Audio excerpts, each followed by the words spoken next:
tick, boom. Who bringing the noise? Go baby, we bringing our toys. Separate men from the boys. Chopper be singing, she'll be on the voice. Bang bang, we gon' ride out. Gang gang, we don't die out. Want it like this, ain't no timeouts. Tell me who really gon' find out. Rowdy, we get rowdy, rowdy, rowdy, we get rowdy, rowdy. We be disturbing the peace. Working, we serving the streets. About to go 8 going beast. Bang bang, leave you sleep. Tick tick, boom. Hard body, and not scaring nobody. You make me resort to wildin'. You must be blind by the diamonds. I done want it to be this way, but y'all won't need to try this. So it's no way around it. You the loudest one, it's going quiet. Rowdy, we get rowdy, rowdy, rowdy, we get rowdy, rowdy. We be disturbing the peace. Working, we serving the streets. About to go 8 going beast. Bang bang, leave you sleep.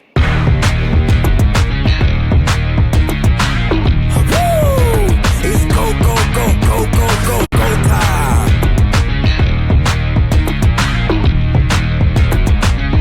Tick tick, boom. You can't stop me, so who gon' stop me? You can't stop me, so who gon' stop me? You can't stop me, so who gon' stop me? You can't stop me, so who gon' stop me? We be disturbing the peace. Working, we serving the streets. About to go 8 going beast. Bang bang, leave you sleep.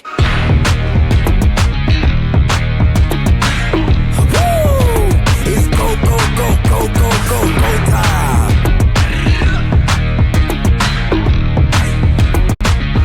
Tick tick, boom.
Hello everyone, how are you doing today? Hello Luis, hello Maggie, I hope you had a great weekend. Luis, I saw you yesterday, Yes. so I know you are good. How is Maggie doing? Hello, everyone. You scared me. Yeah, that's what I'm doing. I'm good. I'm good. Hello, guys.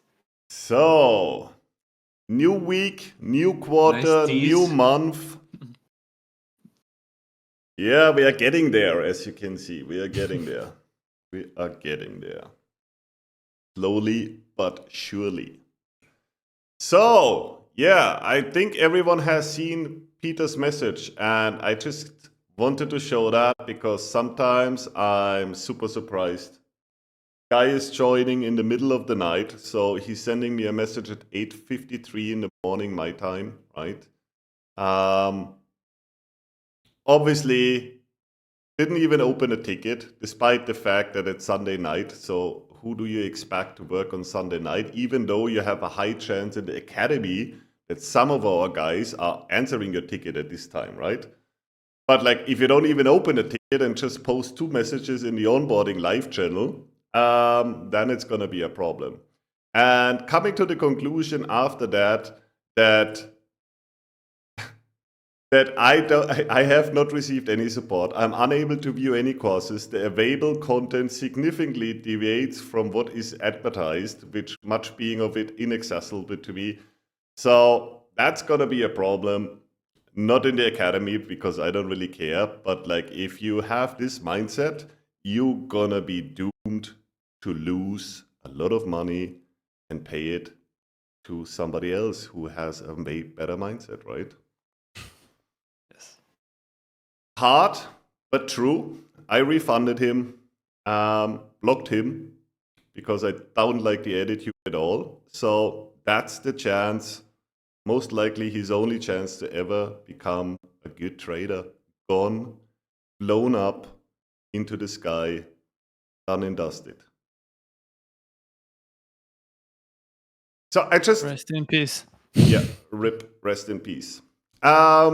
Super happy, guys. I'm super proud of you. I put the numbers under this text. Last week, we have like over 80% of the students reported, so over 800 people reported. Last week, 92.51% plus profitable, which is like the best week we had. We had like in June, I think, or July, we had a 91 point something week, right? And last week also almost 70% of all the people in the academy with above 5 hour plus. And you know what's the remarkable thing? Because I remember that week when we had the over 90%. Yes. We had a very good turnaround Thursday, so a lot of people True. capitalized on that. So last week was without like a proper turnaround Thursday, so it's even more impressive. Yes. And what is even more impressive, it's our second month. So August was already a good month, right? We have been above 80% plus in August already. So now it's the second month in a row where everybody is over the month, right? 80%, 84.93% plus. Same number reported as for the week, so around 800 students by now. 84.93% in plus. 70% almost above 10 hour. 42%, so that's in numbers, right? We are talking about almost 500, like 400 and something people are above 20 hour for September, right? And 25%, which is almost 200 people above 30 hour for the month of September, right? Really, really impressive. And that leads to, guess what, guys? Volume. You think it's time for volume, Mega? You think it's time to bring the numbers a little bit down? Yeah? I think so. Higher low, higher low. let's use the buffer tool which we created over the last 2 months to dampen up a little bit, right? Yeah, Prism, guys, you've seen it, but like it's not ready, but it will also come this month. So Prism, but like, what about we start with volume today? What do you think? Oh, RIP BSC. RIP BSC. Right? There are so many people saying MSC is not worth the money. I always ask myself when I read this I have to call them customers, when my customers are telling me MSC is not worth it.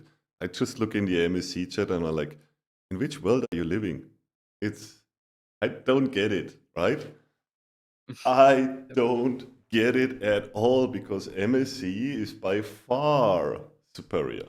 And it's also in the numbers. I mean, we have over 800 people in MSC and we have like 100 in BSC. So 120, 140, I don't even know.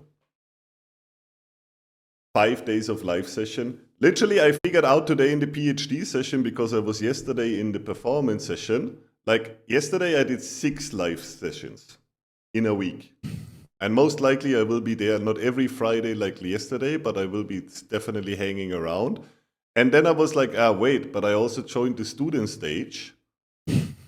I also joined a Sunday private PhD class session where the PhD just made their own session on Sunday, right?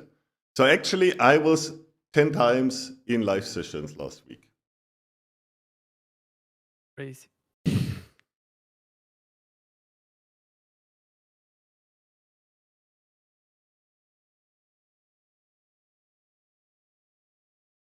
Before we start with volume, right? I want to know what's your opinion, because like this email from Peter got me thinking also a little bit. So if you think back to the time when you joined the academy, right?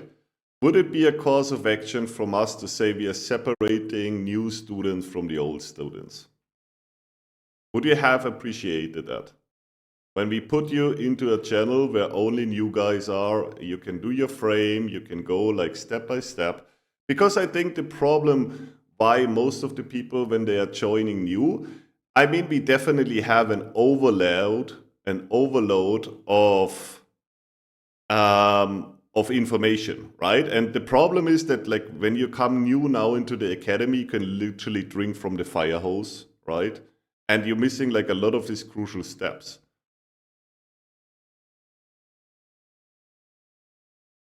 Hey, like constantly a lot of people saying yes, right?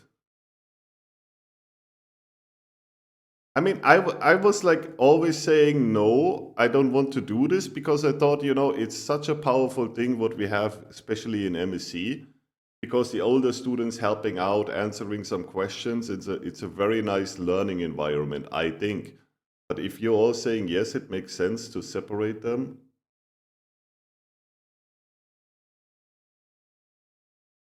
I think it helps to swim with the experienced one. What is your idea about this, Luis, from a performance perspective? From this one, honestly, I can see both sides, right? But Yeah. I think it comes down to mindset, right? Because this guy, Peter, whatever, in this particular case, he wouldn't never make it because if this is his mindset, right? But Mhm. I think if they are able to follow the rules, right? If we give them like maybe slightly a bit more direction, but I think it should be good to see what is possible. Yeah. Also depends how you want to see it, right? Yeah. It's perspective at the end of the day. Yeah. LBG is saying stressful to know that you are so far behind. I think that's a mindset question. I mean, Yep. when you come into the academy, you can't expect to be on the level from somebody who's studying for 6 months, right? But like I would say that's like common sense. If I like enter the university and like I know that I'm not on the level like somebody who's already studying for 4 years, right? But I would look out to talk to those people who already study for a long time because obviously they have more knowledge than me, right? So I would like to connect with them, right? I don't want to just stick around the freshmen, right? But Yeah. maybe you're right. I saw Jay was texting PJ. As someone brand new, I think it makes sense to have a written guide that has all the basics. The experienced people are going to have the answer to the same question over and over again. PJ, yeah, but like, I mean, literally, like to write all of this down, it's gonna be like a lot because, like, technically, every single live session, in my opinion, happened since January until now is worth watching, right? There's always informational value. So to write really everything down, it's going to be complicated, but I think I get your point. Santi is saying I wouldn't divide, okay. You have a section where new and old students can come together. That's actually maybe a good idea. Maybe not to separate. Yeah, Meg, go ahead, please. No, I just think it's a bit unfortunate that we allow people to join at any time, which is great for people, right? It's a plus because Yeah. you know, if if they see our students on Twitter and they want to find out more, Yeah. they can join at any time. Yeah. But there could be some value in aggregating cohorts of students, let's Yeah. say every month, and then you have a group of people who start at the same time, and then they can Yeah. hang out together, speak to each other, knowing that they're all new, relatively new to these new concepts, instead Yeah. of having extremely fragmented where you have people who joined a month ago but already went through the material, and people who joined 2 weeks ago, and people Yeah. who joined today or Yeah. next week. So I don't know, maybe we can create some cohorts as well within the academy, but I mean, like, anyway, technically, we were working already on an idea to give people who are 6 months plus in the academy like their own space a little bit, right? That would aid this a little bit. So I think like separating is maybe like a cohort is a good idea, right? That's maybe something we should think about. I mean, like, still, like, for those who are new, we are working already to producing the content a little bit more like out of the context of live sessions. But like, the more I'm working on this one, the more I'm realizing that yes, I can make 10-15 minutes videos for a topic, right? But you will like I've been myself watching a lot of the lives in the past 2 months, right? And checking them. And I just figured out that yes, I can make a quick, simple 10-15 minutes video, but you still have to go and watch the live session. Not because I'm lazy to do the work, just because the live sessions are on point, right? Like, if you just look at the newest video we released on YouTube, if you have seen it, right? This is a video which is like almost 10.5 months ago on the live YouTube backtest and chill session, right? And it contains so much value. Like, the last 3 videos, we made 3 10-15 minutes videos out of one backtesting session, right? Trust me, if you watch the whole backtesting session, there's no rant, there's no small talk, there like maybe like 5 minutes, 10 minutes small talks in between. But like, overall, the educational value is still there, right? So yes, I can do some comprehensive 10-15 minutes short videos which explain the basics, but I still think you have to go and watch the related live sessions, right? And as we are going through live sessions and we are looking at live price action, like, there's in some live sessions, there's really a lot of topics covered because that just happened on this day, right? So Yeah, I think. Oh yeah. Go Yeah. Just wanted to say quickly. I think is a lot to mindset as well, because I think is like M7 is saying. I think if as an academy create the course and put it a bit more together and make the concepts into small videos, for example, as M7 is saying, there is no shortcut for success and to put in the work, right? So I think it's a balance, right? Because people need to understand at the end of the day, it's not because we're gonna have the course in smaller bits that they're not gonna have to do the work, right? And the live streams will always be superior. So I think I think people just need to understand that fundamentally as well, right? You need to put in the work at the end of the day. We can make it easier as an academy, but the work is still up to the individual. I mean, especially with the topics we are covering here, right? Is there's one part of it is the informational value. So when I explain, okay, weekly DR, this and that, right? But that's just like that's the informational value you're getting into your brain, right?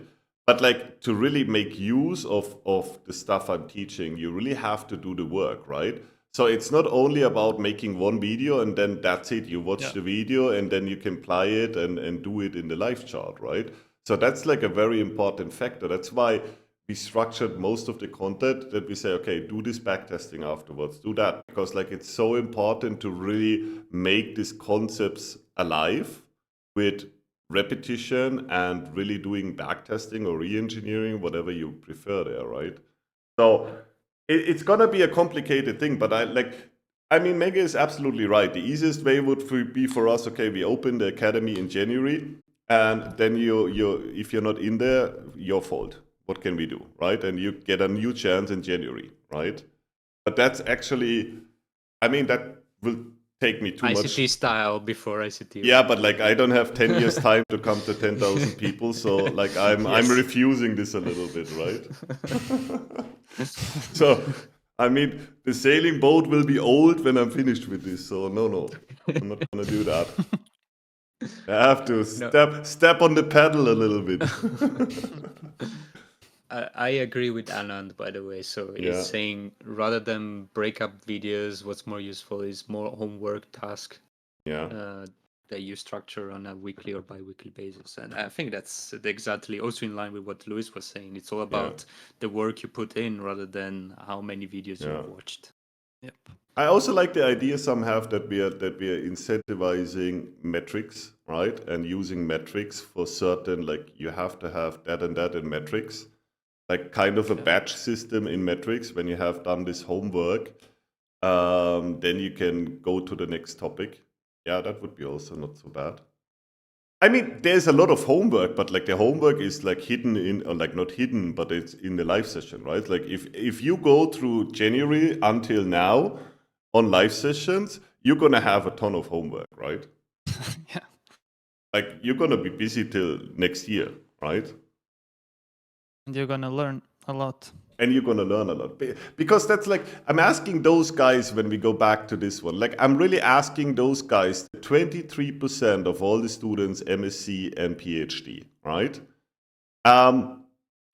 Which had above 30 hours. How much, like, would you confirm to me that you are able to get to those results because you did a lot of work? Or is there anyone in there who is above 30 hours last month who is just chilling and doing nothing? I would like to know that, like seriously, honestly answers. When you are in this group, like the 200 people approximately who have above 30 hours, is it that you just came into the academy, you did like just like 50% of the work and you reached it? Or would you say, everyone in this category, answer please, tell me, like, would you say your hard work and you did a lot of work to reach that, or would you say it just came to you? 5 minutes only because of the work, Yoho. Yeah. Maximus Ananda hasn't done 5 months of done a hard back work. JP, only work your ass off. Hard work, 18 hours a day. I haven't done a back test in my life. Yes, of course, Anand.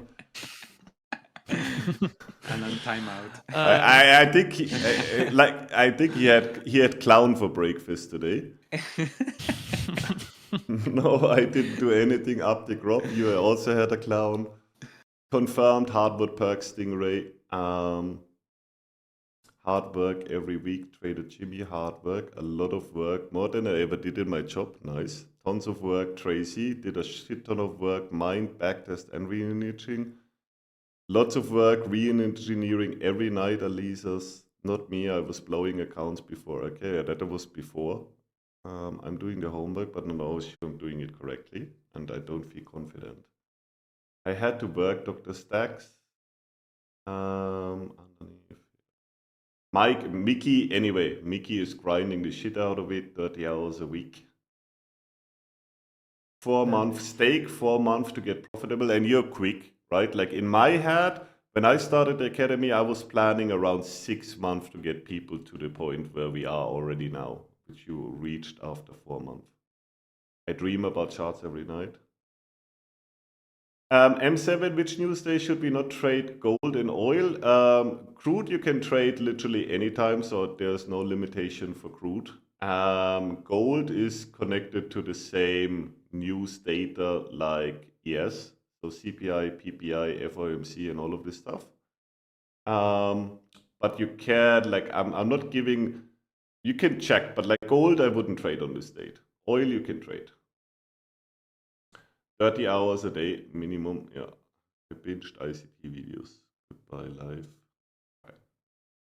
So I think like that's the big takeaway. Like I can talk mainly because from my PhD students, because I talk to them regular one-to-one, right? And I can tell you every single of my PhD students who is super successful now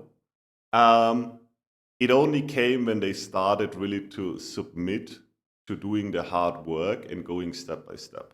I don't have a single PhD student who skipped steps. I don't have a single student who was having not a lot of backtesting. I don't have a single PhD student which is like constantly successful right now, right? I just don't have them. All of them had their struggles. Like everybody knows, I'm always talking about Anand, but he's the best example. He was like 4 months, we were like going back and forward, right? So I think that's like super important to understand that mindset matters, and that like, yes, you can reach crazy, I mean 30R in 1 month, right? That's what most of the people do a year when they are lucky, right? Just when they are lucky. But like if you do put in the hard work and the sweat and you don't jump steps and you don't try to rush into things, you are set up for success. That's really what I think. Yep. That's really what I think. Maggie, I heard you're working with a student on some stuff with that. Can you tell us a little bit more about that? Because I have to go to the washroom. Yes, absolutely. So I got a lot of inputs from a few students, which I take the opportunity to thank again. And some people have sent me some summaries and notes on the annotation on their life, which is very useful. And another student or a group of students have sent me a documentation with all their feedback as a beginner student in what they struggle with when they joined like in August. Like let's say you joined in August, you are overwhelmed by the content and by the all the different things you can possibly start with, and now that they have a grasp of the concepts and a bit of structure after watching all the onboarding sessions and a Q&A and feedback from other people, then they gave their recommendation on how to improve, for example, as a start, the quick start guide. So we are going to integrate the quick start into the website. And also we're going to put some specific quizzes at the end of each section to make sure that you have the proper knowledge check, and you can do a self-knowledge check to see whether you are understanding everything and you can move on. And we're also gonna for the MSc people, we're gonna give a specific recommendation to start from this one, then go on this one, then go on this one. Don't neglect the Mind courses. So Quantum Weaver and DR Mind, some of the people skip it. Some of the people don't even know that Frame is there. So it's going to be way more structured, and we're going to try to do the create a roadmap for people, which I think it's what a lot of people are asking also here on this specific feedback session. So there's a lot that we can improve, and a lot of it's actually going to be quick wins. And then the medium longer term goal is to have also dedicated short videos on each topic, but we still would link all the lives where those topics were covered, so that people have the opportunity to deep dive into the specific topic without missing anything, right? So if we're talking about algo structure shift, we can make a quick 5 to 10 minutes video, and then below just link all the relevant lives where this was discussed. Just as an example. Yeah, I think that's going to help a lot with organization, but also something that I wanted to say quickly about the lives and why they are so important is because when you come to a live as well, every time M7 is explaining something, is a concept of NLP, which I mentioned it here already on the live streams, which is modeling. And you can model the way someone thinks and someone sees the chart. And this is, for me, is one of the most valuable things of live streams, and something that I pay attention myself. And I see how M7 thinks and see how he rationalizes the chart, how he analyzes, I see what he gives more importance to all of these little things, and then I can replicate it for my own thought process, right? So I think this is something that is super valuable. You basically get a professional. You're basically getting Cristiano Ronaldo telling you, look, here's is how I shoot penalties, right? And he tells you just like he's kind of doing it and he's telling you. So I think this is something you can pay attention to, guys. I'm sure a lot of you are already doing this. And another good thing that lives are so important as well, to see into how the mind of M7 sees the chart and how you can replicate that as well. So But it's also true that everybody is different, and not everybody likes to learn to shoot penalties like Cristiano Ronaldo, because Yeah, maybe just Cristiano has an inherent talent, and other people have less talent, so they need to work harder on other aspects, right? So there's Yeah, yeah. the point is there's also no one size fits all approaches, right? And some people learn best by watching every single live session. Some people learn best with small, quick videos about a specific topic, and then exercises. Like you give them independent exercises, back testing on that specific topic. Maybe you give them like a role kind of framework, or like this is the gold standard that you need to replicate on your own, and you go into it. And both approaches are valid, and it's a matter of finding what works best for each individual. I guess I would say like talent is way overrated in my opinion. Like talent doesn't exist for me. Like that exists when you're reaching the 0.05% of what you're doing, then talent comes into play for sure, right? But till that point, talent is like hard work beats talent every single time when it matters, I think, right? Yes. Maybe not in like like talent can make a difference in like one game, right? But like I think if you play 100 games, and that's trading, right? Trading is not about one shot; it's about 100 shots, and hard work beats talent every time there, right? Maybe the one who has talent and does the hard work, right? He has a slightly edge for sure, right? But overall, the results will not have a lot of divergence, right? That's definitely something. But where Mega is right, and where I have to agree with him, is definitely the point that human beings, and I'm aware of that, but like it's very hard to incorporate all what we have done in this short time period, right? But like everybody learns different. I think that's definitely a takeaway. So some people can learn just listening to me, right? So it's called auditive learning. So when you're like the kind of guy who likes to listen to books and keeps this in your mind, then you're most likely your tendency how to you process and work with information are very much related to your auditive capacities. So like when you can learn by listening to someone, right? Then we have people which have to have a visual cue to learn something, right? That's those people who need to have a picture in front of them, who see that. And most of the people are a mix of these three. The last one is the one who has to do something. Like let's put it in a different example to make it more like some people when they gonna buy a car, you see people when they come and go into the car shop. You have those guys walking around the car and the hand is gliding over the curves of the car. They're touching every detail of the car. They need to sit in the car and feel the car, right?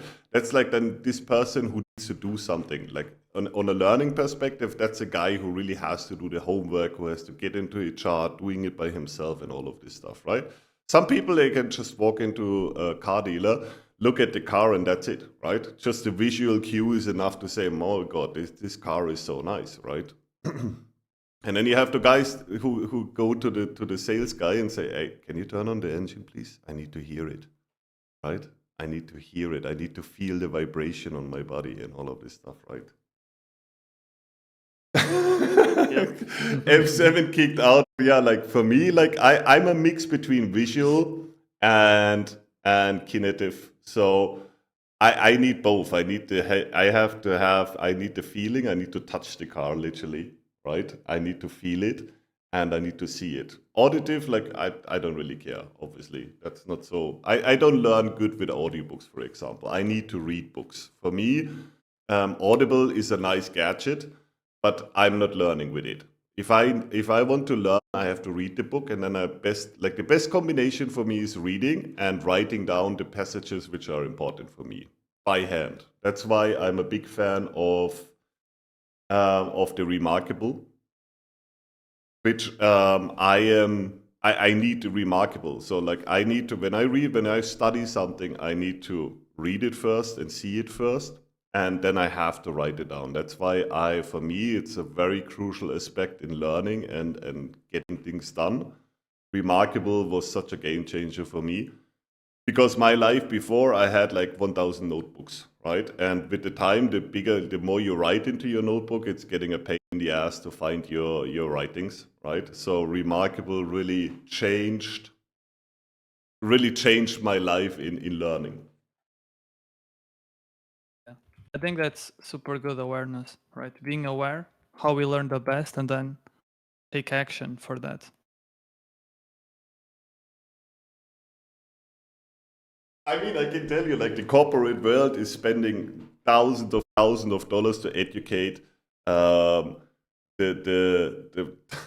to educate the employees, and especially the one who are educating other employees. They're spending a lot of money for giving that knowledge. There are courses all over the corporate world, which like weekend or a week course of this is $20,000, which I just simply explained here, right? But learning how to learn is an underappreciated topic, I would say. It's very important, literally. If you want to peak up and you want to go to peak performance, you have to understand how you're processing information and how to keep them, right? It's so crucial. Like it saves you a lot of time when you understand how you learn at the end of the day. So maybe like one day when we will have time, we will make like a 1-hour session about finding that out. I still have like plenty of documents about tests and seminars I was visiting in NLP and all of this stuff where we can make like a really nice thing out of it. Easily 20K, yeah. Easily. Guys, and also on this topic, there's a really good book that I like, which is called The Science of Self-Learning, which is really good. If you guys want to check it out, it covers a lot of the stuff that M7 was speaking is completely correct. Super important. Great. So let's go.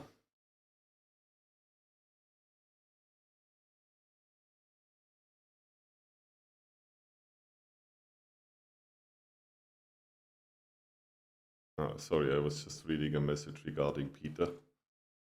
Okay, let's leave this on the side. Doesn't matter. Thank you for the message anyway.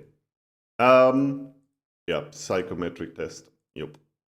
Red, blue, and green personality types. Like a lot of nice things. Like it's almost like trading education. You find a course every week somewhere. Okay, guys. Let's go. Volume, Mege. So Mege knows volume since some weeks, right? How long is it ago that I showed you volume? It was start of the summer. Yeah, I think so. So June around, I guess, right? Yeah. So what did you do since then with it? And what are your insights about it? Let's start. Let's put the saddle on the horse before we put the horse there. What?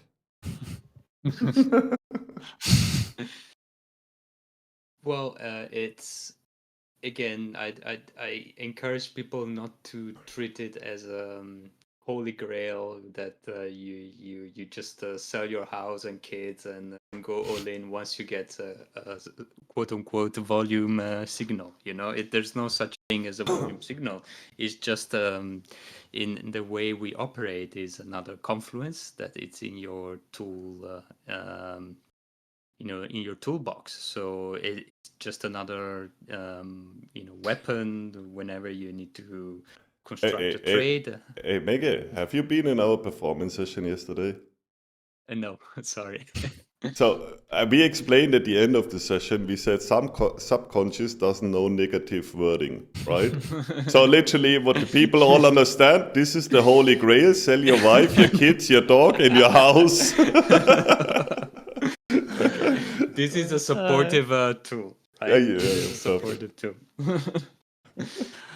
But it's quite for me it's quite intuitive, you know. Yeah. It's and when it works, it pretty much aligns with the other things that we're typically looking at. For example, a lot of the time, when you see what you're looking for in the volume, you also see some DR cluster or some specials, or you know, something else around there in the volume area, which, you know, makes it just adds another confluence to you know, to the way you would operate Yeah. in the market. Yeah. And it gives you defined areas of sort of let's say imbalances. So if you look at the way the volume is stacked, you can see whether a particular price area was predominantly sold or bought, and it gives you this kind of insights that you can then later on use Yeah. to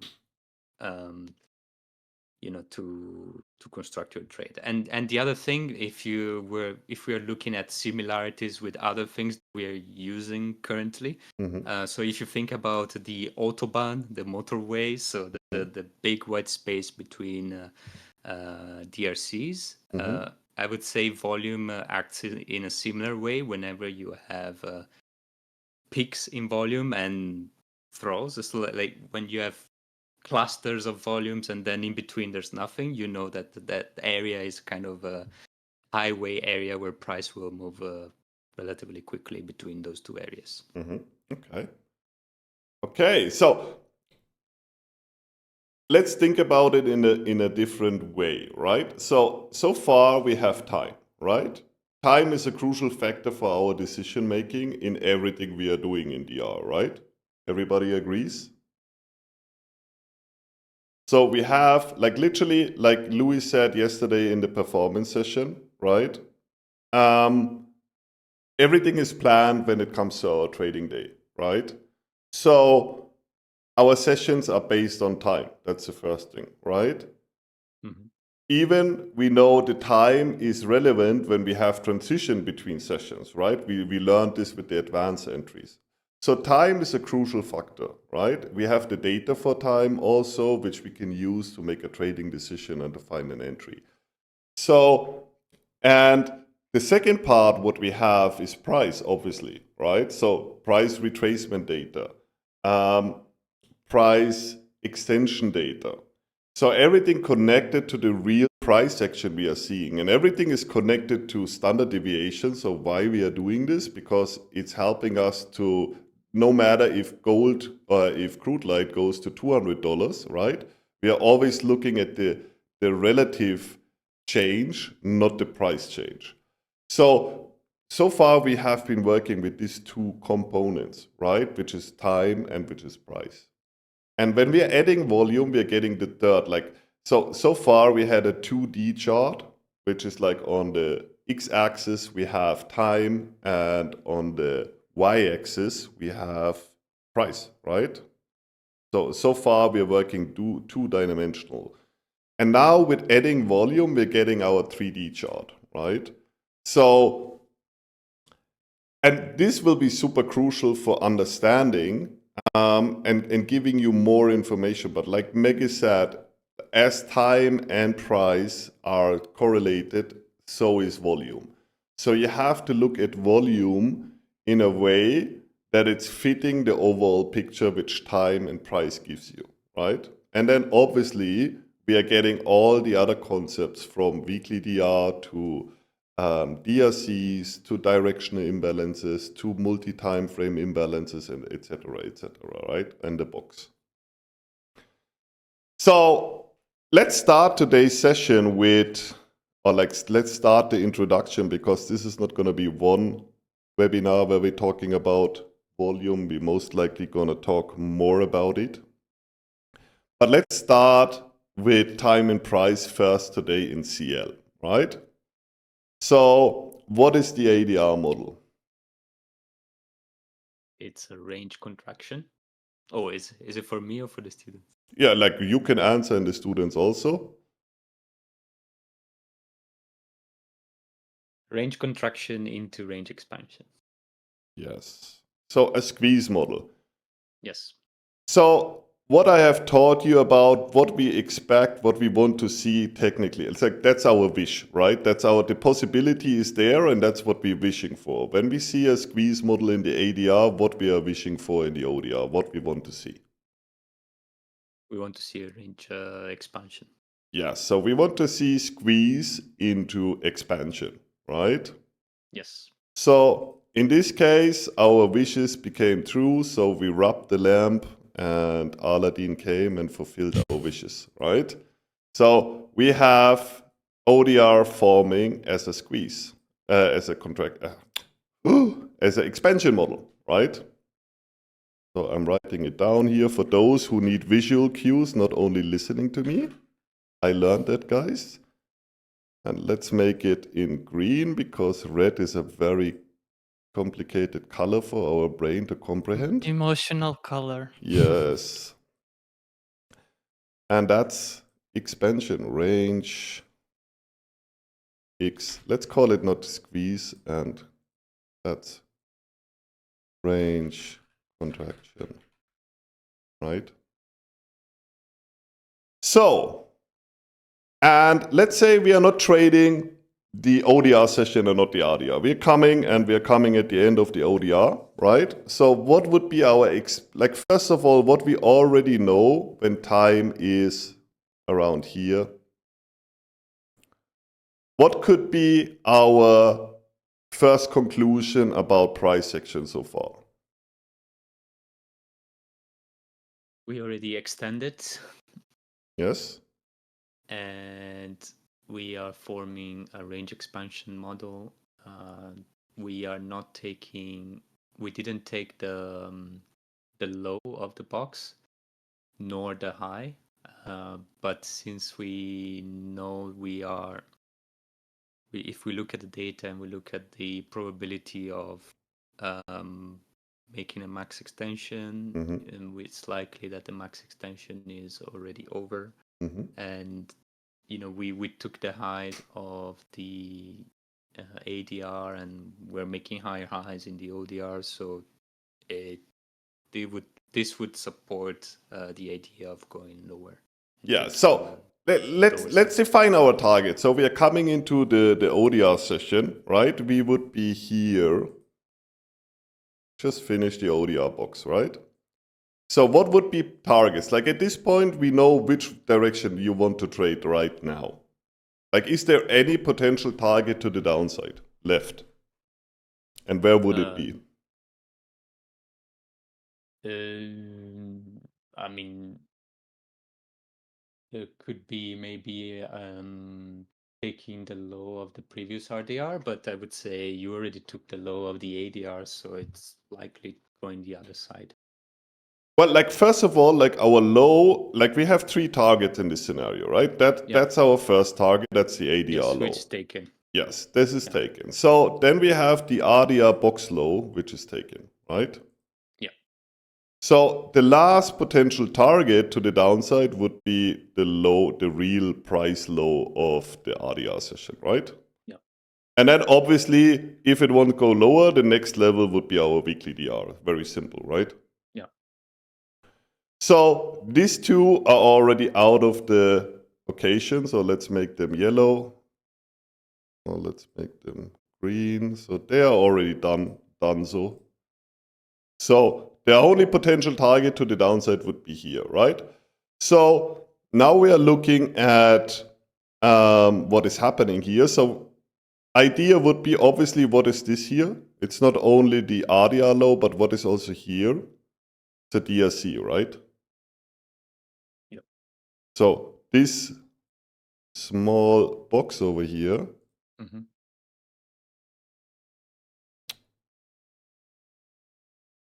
So that's our DR, RDR, that's our DRC. Let's make it blue to make it properly.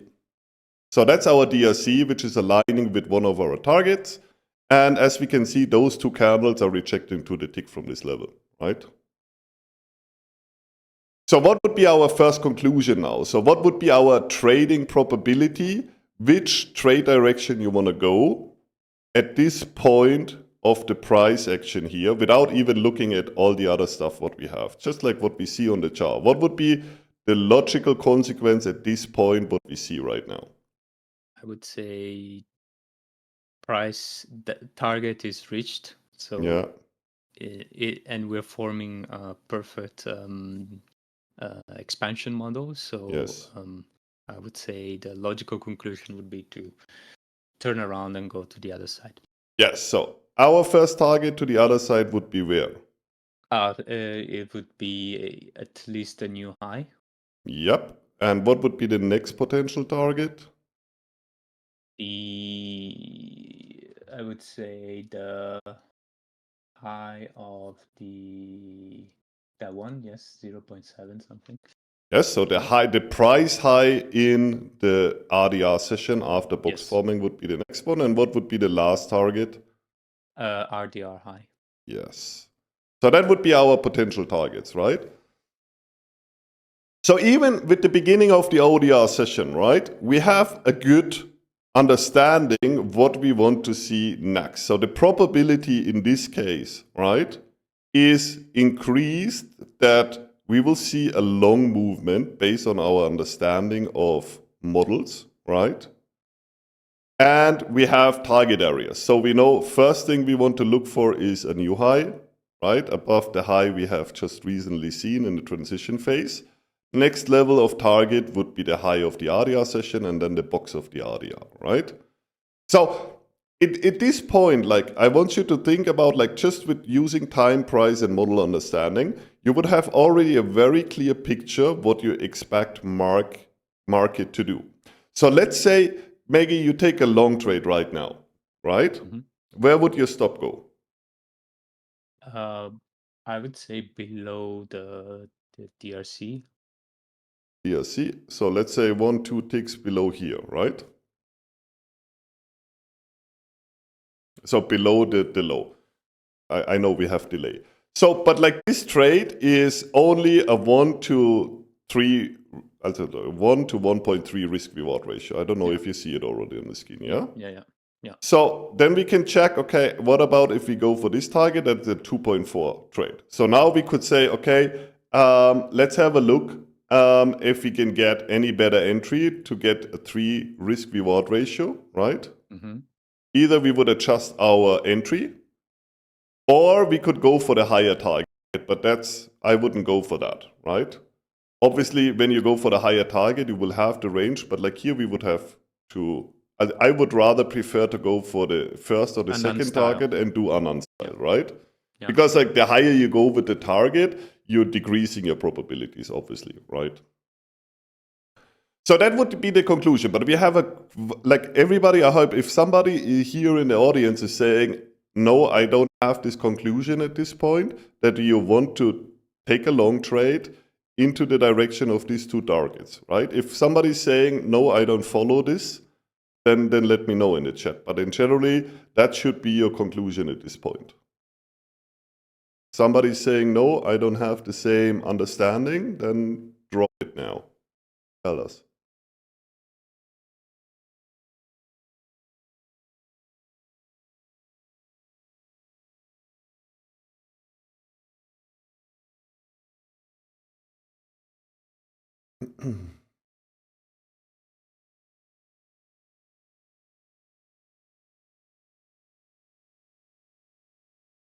Larry spins, the red box would put me off.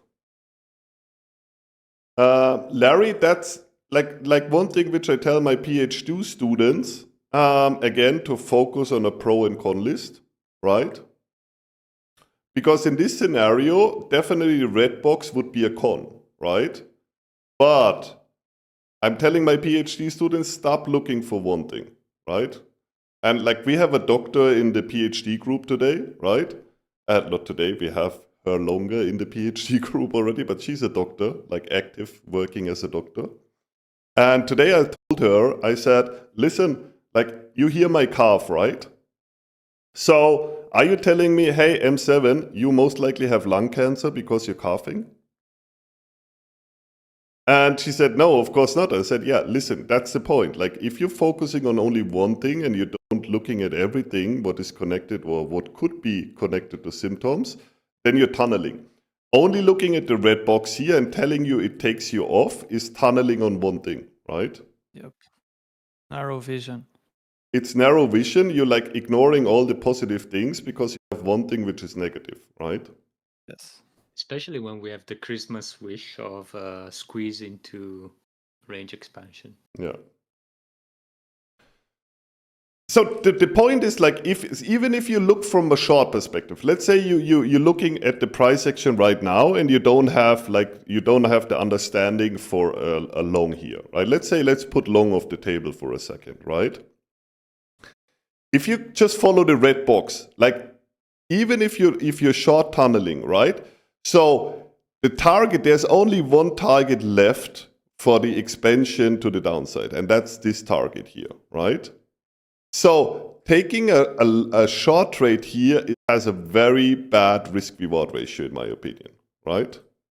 I can visualize it entering here, stop, let's say, about the RDR highs, right? So this, and you're trading, like we already worked 1, 2 of 3 targets. So the probability for reaching the last target is still in play, right? But it's still, you're trading into one direction while we did everything around here and we have 2-tick rejection, right? Mm-hmm. So even if you say you don't want to take a long trade, which I would be fine with at this stage, right? If you say, okay, the red box is the reason for me to not take a long trade, I'm fine with that, right? Because I always tell you guys, be a risk manager first, right? But you should also not, the red book should also not make you take a short trade, right? So if you just stay neutral and say, okay, I don't want to trade long because of the red box, completely fine. But then also not looking for a goldfish, a pre-goldfish, flipper, whatever we want to call it, into the short side. Because the probability that we reach a lower target is definitely lower than it was before the move happened. In my opinion, for a short, you find your entry somewhere here, right? Up here in the transition phase between IDR into ODR, if you take an early ODR, because that's also, we have not talked about this, but like that's also a point. But I didn't want to go in detail that obviously at the beginning of the ODR box, this is a beautiful shot. It doesn't get beautifuler, right? Yeah, if you're expecting a range expansion, yes. Yeah, like if you go from what we said, step-by-step thinking process. So we see the range contraction. So first thing we want to see is a range expansion model, right? So box obviously opens at the higher point of the ADR session. So if you expect a contraction and range expansion model, the box has to go at least below the ADR box. So you can take an entry there and see, you know where the target is, it's below ADR. So that would be definitely short. After the box is formed, in my head, I would not think about a short, despite if we have a red box or a green box, right? Just because behavior and what we have seen here, I would actually expect even the possibility that we will see the squeeze up to the upside, right?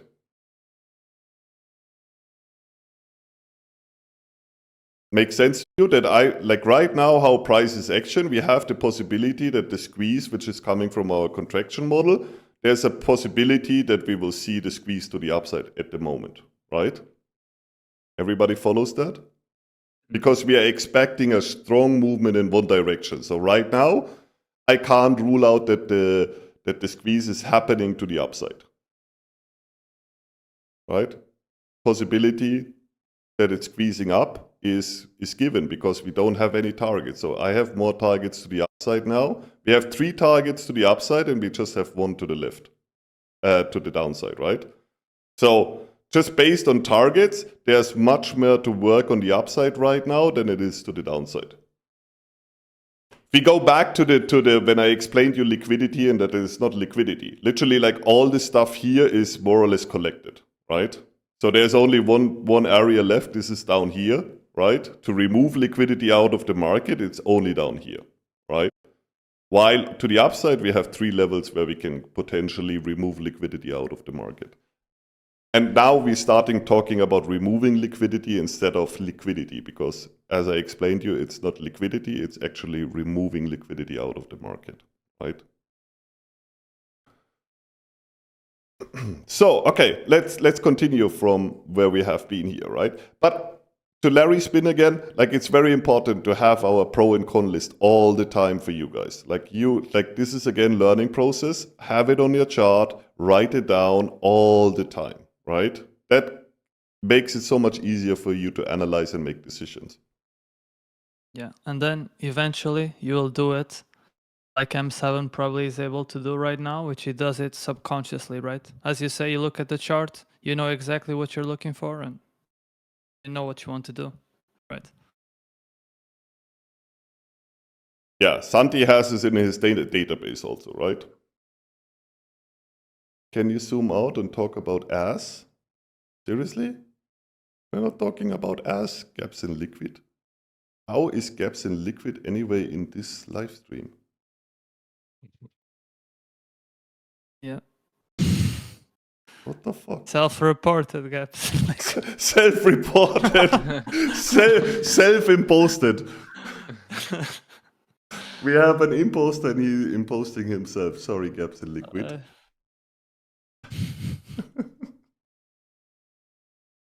Liquid.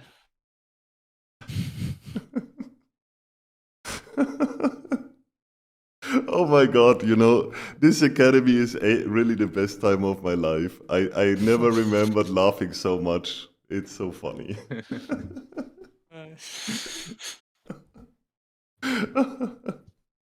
Okay, Need Lab, like somebody drops, like somebody can check, please.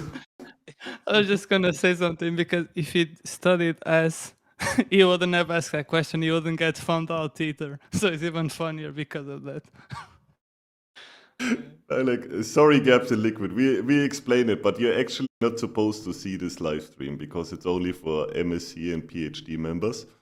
So sorry, we didn't want to make jokes on your behalf, but like it was just funny because you're supposed to be not here. You're supposed to not see the live stream, and you just outed yourself that you can see it. So we have to check what is going on the technical side.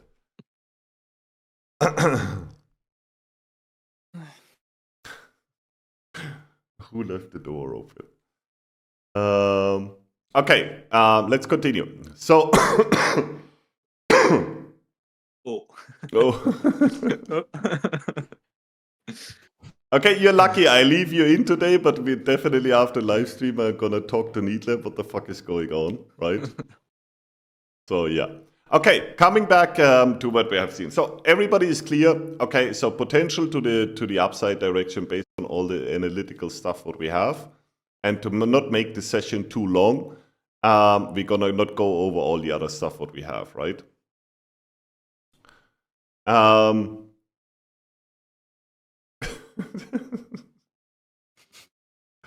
So that would be the conclusion what we have right now. So let's check what price is doing.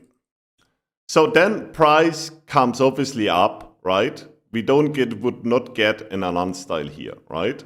So, but now we are in the area where we could say, technically, that you can take a pre-goldfish if you have that. So you can take any trade position here, for example, below the opening price, for example, right? And then go for this target or that target. So you have to go for this target at least, right? Or you do Anand style, which would give you an entry around here, right? So then price continues. Now we are dropping below here, so you would get stopped out. And then we have price coming one more time here, so you could give it another try. Same idea, reaching this target, right? So and then we see the confirmation to the upside, right? then we reach, now we are having the same situation we had before for the short. Now we have the same situation for our long targets, right? So 2 targets are done, right? So these targets are getting green now, and this one too. So now we are at the point where we can say, okay, now we have to re-evaluate, right? Now we have a situation where we can say, okay, equal amount of removing liquidity out of the market is done, right? So we have fulfilled 2 on the upside, 2 on the downside. So what is our next conclusion right now when it comes to price? What we expect, what is the next move we are expecting? I would say, following this logic, you would go to the other side.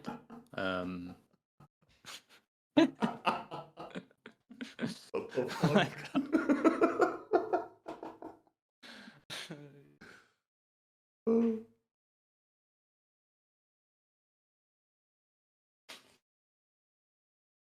Exactly. We like there is a potential that we would go down now, but like what like the specific model of range contraction into range expansion.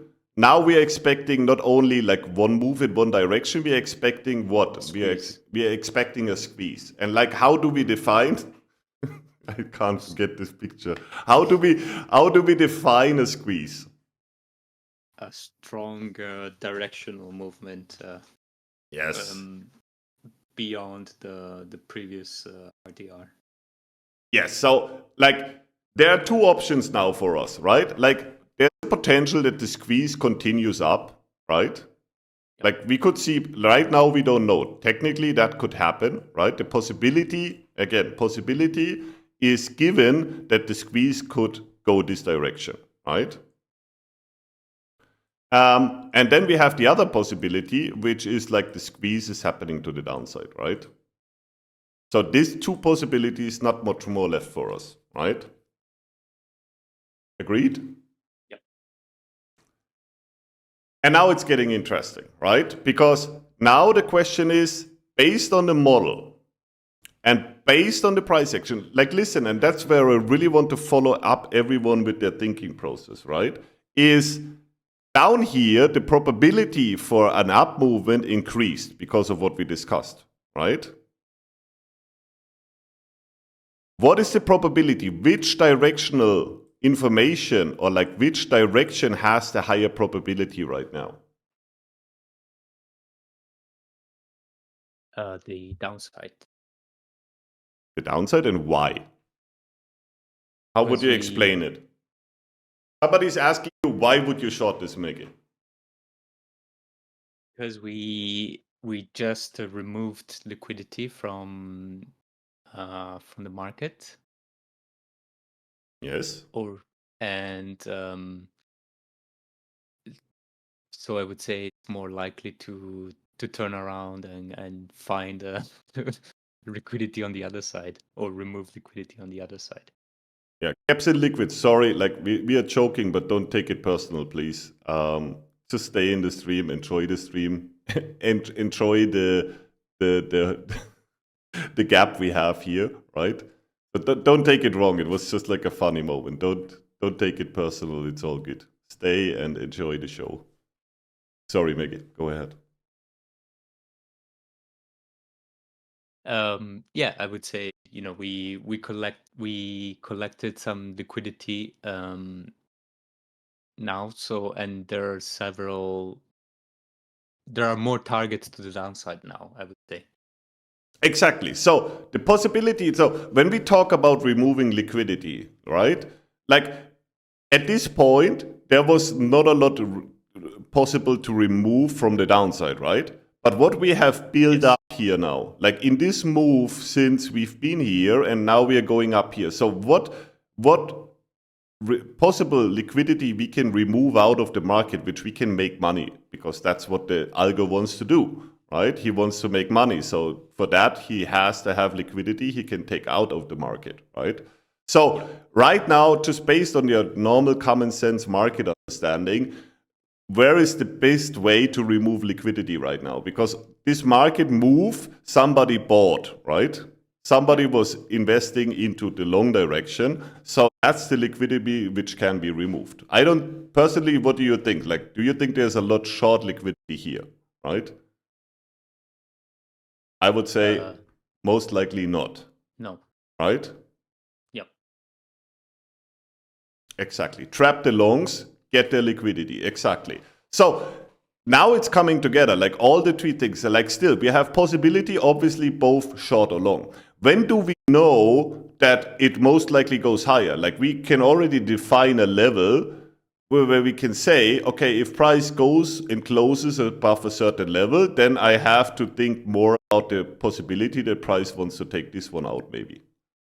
What has to happen that we think, okay, what price has to do next to think for us, okay, I have to factor in that price wants to take this level next. You would need to close above the RDR. Sorry, which level? Yeah, right now, how you see the candle. So where would you think, okay, I may be wrong with my short? At least it should be close above the high we have just seen, right? Yeah. Right? So we can already define, okay, if I get stopped out, so if I decide now to take a short trade and I will get stopped out in this short trade, right? I could potentially rethink, right? Yep. So now let's turn on the other stuff what we have here, right? No, let's not do this. I leave that to you for re-engineering. Everybody knows what we are doing here, right? I think we don't have to go over these levels, range limiter, and all of this stuff, right? Correct? Yep. I think we covered that a lot. ERCs and stuff, yeah. Again, like look at all this stuff. I mean, just like whenever you turn this on, you must be amazed, even though it's a lot of lipstick, but like it's even confirming everything we discussed here, right? All of that, right? Makeup in the right places. Yes. So that's the conclusion now. So you don't have to act right now because we still have plenty of time left. But like Anand was bringing in a nice example for it, right? So what Anand showed in the chart. So if you check your DR data now, right, on DR Lens. Yep. Let's The check. mode up for the extension, it's 630, 645. Yes. Let me just switch quickly to the data set and I'll put it on the screen. Oh no, everybody does it. We do it together. So by Tuesday, Monday, it would be long. Confirmation was 440. So 530. yep. So 530 bucket. So and now if we want to short this right now, right? We have to look for what data? What we have to turn on in this case? If we want to short it right now, which data would we use?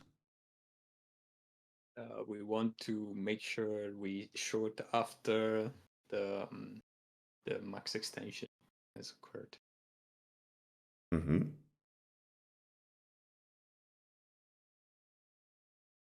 Right? If we want, because the rationale is if we follow the confirmation, and bear in mind this is an advanced trade, right? So we normally don't trade against confirmation, but if we were to, because our understanding on the model tells us if we're more likely to go down, so if we were to go against the confirmation direction, the data point that would be more useful compared to the normal operations on the lens, is the reverse. So usually we look at the time of the maximum retracement because we trade in alignment with the confirmation. Yeah. But if we were to trade against the confirmation, then we want to know when are we done with the extension, and the mode is at 6:45. Yes. Or ends at 6:45. Exactly. So 6:45, right? But like also like we would check both data, obviously. First we want to check the regular data, so true data. And then we would check the false data also later on, right? Yes. So if we look at our true data first, right, we will figure out obviously 0.7 to 1 standard deviation is a very strong cluster, right? In this case, right? Oh, we are not showing DLNs. But Yeah, I it's can see. it's okay. Everybody can follow it. I Yeah. want everybody to follow it up. So then we will also see that the mode of the median time max extension is between 6:30 and 6:45, very clearly in this example, right?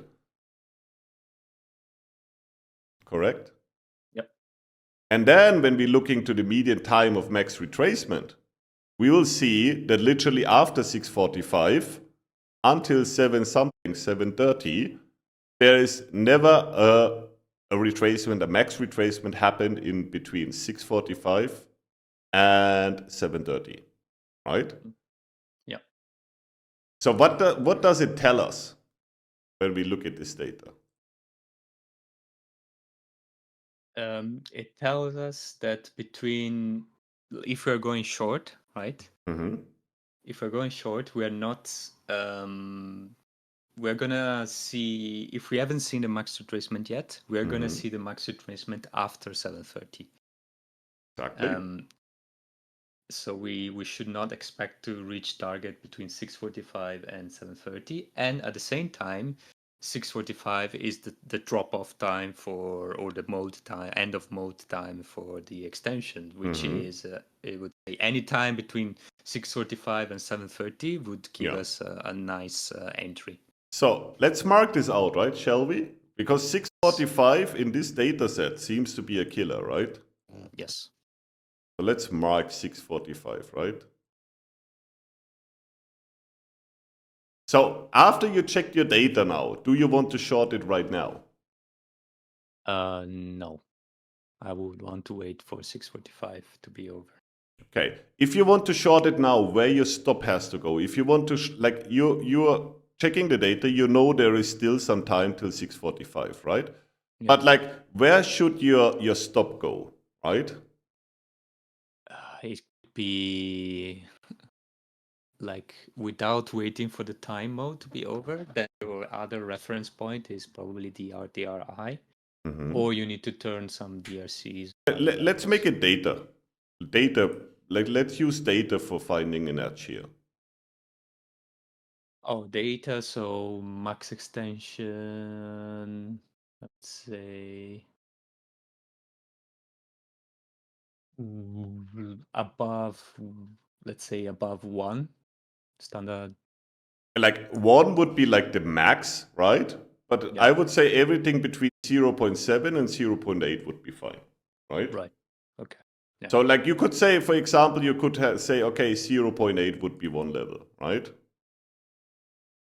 Or 0.9 or 1, whatever you want, right? So technically, you could put it over 1. That would be aligned even with the target here, right? So that would be a possibility if you don't want to wait for, like, let's say you're impatient, but you shouldn't be, right? Because you should look at the data and say, okay, let's see what happens till 6:45, right? Before you take a trade, because there's no need to rush into something, right? But let's say if you are impatient there, like you have to adjust your stop level to give price the chance to do whatever he wants to do till we reach 6:45, right? Yeah. Yeah, let's see how this turns out.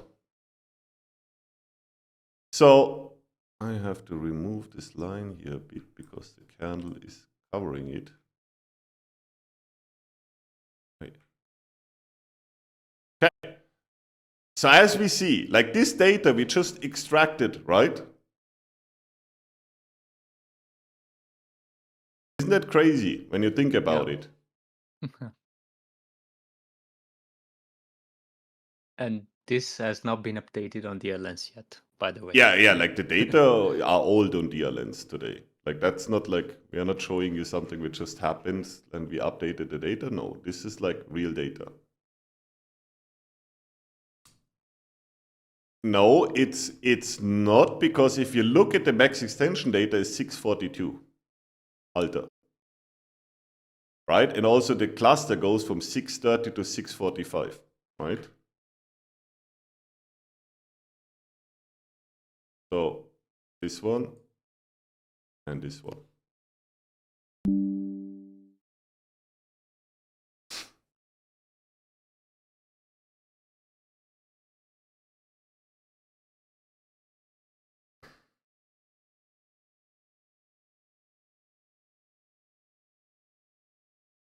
Alter, maybe you're a little bit confused. We are looking not for the retracement time, right? Right now, the line what we have is the extension time because we're looking for a short, right? And on top of it, this is also aligning because we know that afterwards, most likely, if a short is coming, the max retracement will happen at the end of the session. So we don't have to worry that there is a short retracement coming in, right? And then we go higher. That's the advantage of the max retracement data we are seeing here, right? So everybody follows, everyone is clear here, right?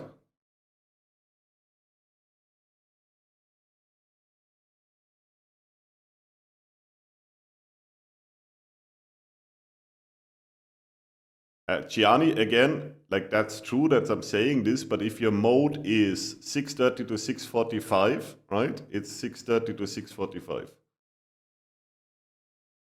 And we're talking max extension time. We don't look at the 1 minute chart.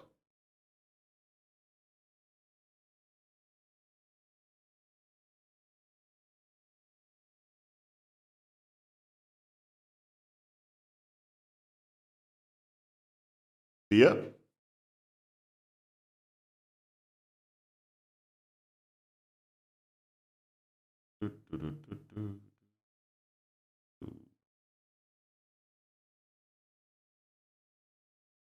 What about 5:45 to 6?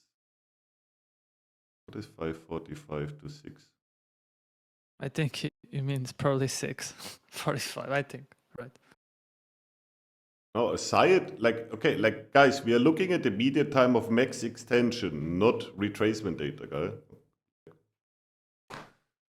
What we are talking here, we are looking for a short on all the probability and the ideas what we gathered together until now. So we are looking for a short. So literally, we are not interested in retracement data. If you want to short any kind of this movement here, we have to look, okay, where is our probability high that we have seen the high of the day or the high of the session?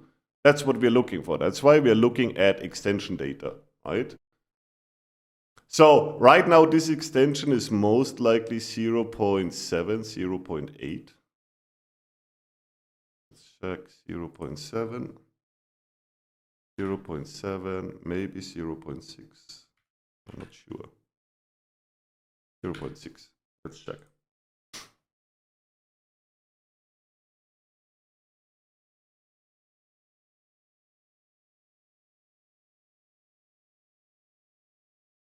So it's 0.6 to 0.7, right?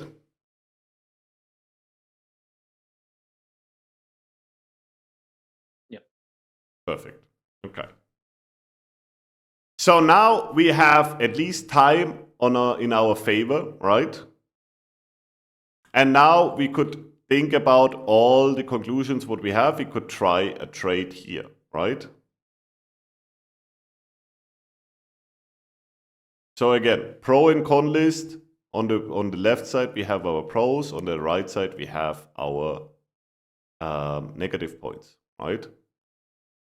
So that could be another potential. That will be the earliest entry for an advanced trade here based on model and everything we did here, right? Yep. Okay. So can I just clarify something very quickly because people for Red Avocado. So I think he's asking on DRLens how this would be recorded in time extension. So it would be on the next bucket, but the problem with DRLens is that we are also bucketing 30 minutes confirmation and we have 15 minutes time buckets in the extension and retracement times. So it's a 5 minutes discrepancy in this case.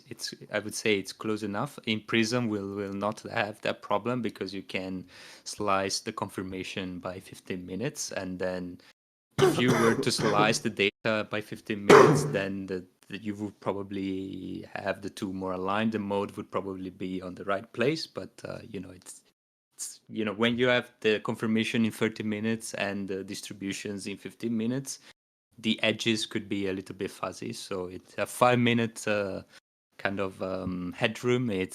We've seen it before. I've seen it many times before, where it's not respected by 5 minutes, but it's still pretty remarkable, I would say.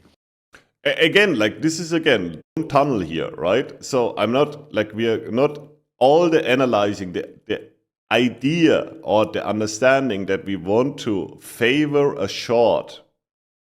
The probability for a short came out of all the information Price gave us so far, right? So this is not a time-based entry for a short. The reason why we are looking for a short is the whole picture. So please don't tunnel on the data here, right? Because this is just like in this case, because the analyzing came and this is a very advanced trade. So you're looking for data which is supporting your idea to short it, right? This is not a monkey advanced entry based on max extension time. Very important to understand. So in this case, the idea to anyway short, if you're only database, you're anyway not shorting this, right? Because it's going against the confirmation direction. This is, if you don't understand why you want to short here, right? Please, like not that we have a misunderstanding here, right? Don't use max extension data to short something. Only in this case, like all what we discussed so far in this session, leads you to the conclusion you want to look for a short based on model and all we have seen, right? So, and then you go into your data and you double check, is it possible between 6:45 and 5 o'clock? Does this support my idea? And the median time tells you again what? It's not about 5 minutes plus or minus. So what median time tells you in percentage of possibilities? 50% of the times the extension is done. Thank you very much. So like that's why we look at this and we know when this is over, 50% are done, right? So obviously with all the analyzing we have done, right, we can say, okay, we can short it anyway because the idea is a contraction model into an expansion model. But like if we wait for 50% to be done, what does it do? It increases our probability that we will find a better entry. It's that if we would like short, let's say at 7 o'clock, at 6 o'clock, for example, right? Mm-hmm. You understand what I'm talking about? Yes. So because mode's over, right? Yes, like we are increasing probability because right now, again, we want to short it mainly because of what we analyzed based on model and price behavior and all of this stuff. So now we are checking where we are right now with price. Is this a potential area where the high could be, right? So when we're looking at the chart now, we have time confluence here and we have price confluence because if you're looking at your extension data, obviously the extension median is 0 is 1, right? So that's between -2, it would be already target area, and this is the stacked area in the median extension, right? So that would be a point where we can say, okay, time and price could help us to understand, and we have a 50% probability, at least time-wise, that the extension could be over here, right? Yep. So let's see how it goes further, right? The price comes down, goes up, and goes down, right? So what do we have now? What is the newest addition to our arsenal? If we don't have to take the short here, but the understanding is still the same. So price goes down, retraces. What do you see here which gives you an idea that something could happen now or that short could start very quickly? What do we have here in this candle? Directional imbalances, right? Yes. Do we have any directional imbalances here in the up movements? Nope. Right. So first indication, there's a little one. I see one. No. Yeah, up here, this one. Because that's the only one in the whole movement here. Like from box until up here, that's the only directional imbalance to the downside. Okay. So anyway, let's say we don't take this, right? We are still at the ODR session, so we can wait again. So price comes. So now session is over. So now we have this directional imbalance, right? We form another one over here, another directional imbalance to the downside. And now we have another directional imbalance which is forming here. So now session is over, right? So now we have the confirmation that what we already figured here, right, was right. So even if we don't take a trade, like we get the confirmation that what we looked about is, okay, time and price was matching. That was our high of the day, right? And then since then, price is coming down and shows us directional imbalance. So now we have finished this session. It's 8:35, right? So what we want to do now? We have another directional imbalance is forming here, right? So now I can take another short trade because at the end of the day, right, I have a directional imbalance here, which gets filled. I mean, I don't know if you see, do you see my... So you see the VIX, right? There, directional imbalance here. And this candle is literally closing this volume imbalance to the tick and then extends to the downside, right? So we could use that. We could use like simple entry technique and say, okay, I put my stop above the DR here, for example. There is another imbalance. If I turn on multi-time frame here, range limiter here, right? So I can enter here. If you look at range limiter, I can enter here. I could even go crazy and put the stop just above this range limiter, which is just newly formed. Or I can say I make it safer. I put it above this range limiter, right? Target would be as usual. Would be down here because that's the last target we have to take out based on the model, right? So I could take trade here. I could take a trade here, obviously. Special is forming here and all of this stuff, right? Everybody follows? There's a limiter too, yes, Santi, absolutely. Okay.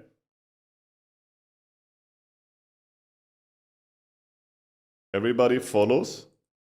Even if you don't grab the trade up here, we would have plenty of opportunities with multi-time frame and the analyzing and the data we are gathering here to take the entry somewhere here, right? So then let's look what's happening in the transition period. Till the box is forming, that's our first candle of the box.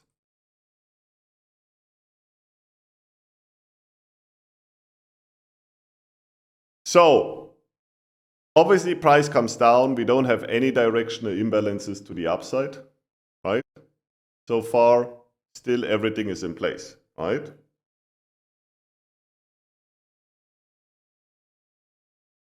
Yeah. So now, what we can do now? We can talk about volume. No, not yet. Not yet. Well, obviously, the thesis is still we are looking for shorts. Obviously, right? Obviously. Turn on the volume indicator. Yes, boys. Yes, boys. Coming. Don't be impatient here. So, obviously, we are expecting price to extend. But what we are expecting also?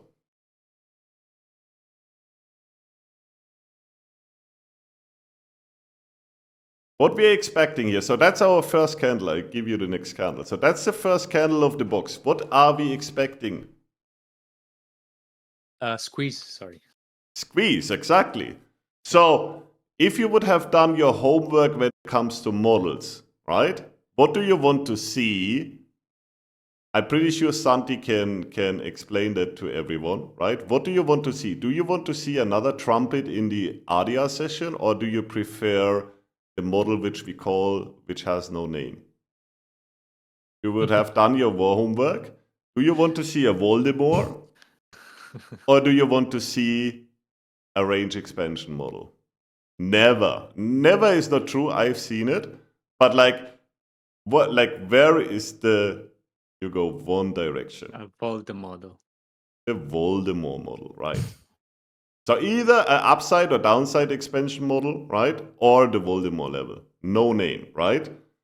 So when you have this understanding, and if you would have done the homework, you know, okay, it has to go down. We're expecting a squeeze, which is a brutal, impulsive model price direction to the downside. So with the box, with the opening price, which is here, you can do the same. So what we have here, we have the ADR session, so we can take another short over here after the first candle is broken, right?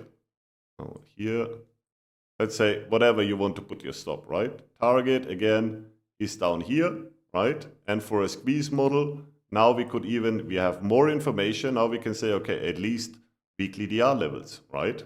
If it's a brutal squeeze, we will see, right? We don't know, but weekly DR is now in play. How I called my wifey Lord Voldemort.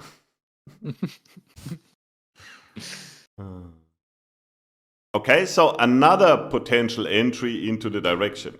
So what I want to show, there's a plenty of opportunities when you understand what is going in price to find entries here, right? And I think the rest is history. So we see our squeeze model happening and we say goodbye to crude light, and that's the whole story of it, right?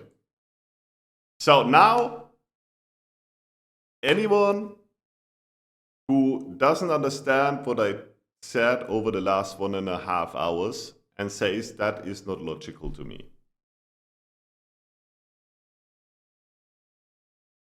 Except you're a new student, like everyone who is 3 months longer in the academy should have every single one of those should be understanding everything what I'm saying and should have seen everything happening in price action. And the beauty of this is that this is like a codified model that we re-engineered times and times again, and and yet another time it delivers really, really beautifully. To make it even more clear for you, the understanding, again, I'm coming back to Santi last week live session, right? If you do the work, I'm pretty sure Santi has known with like 80-90% probability what is coming next. Right? Because he has the database of the models, right? Yep, and I think something else as well. Once someone really understands the market, look how many good opportunities there were, right? There's no need to FOMO because most likely the market will give you a good opportunity. So the analysis gives you this ability to feel more calm because you have knowledge. Okay, so let's have a 2-minute break and then we will see how volume would have potentially helped us today. 2 minutes break, guys.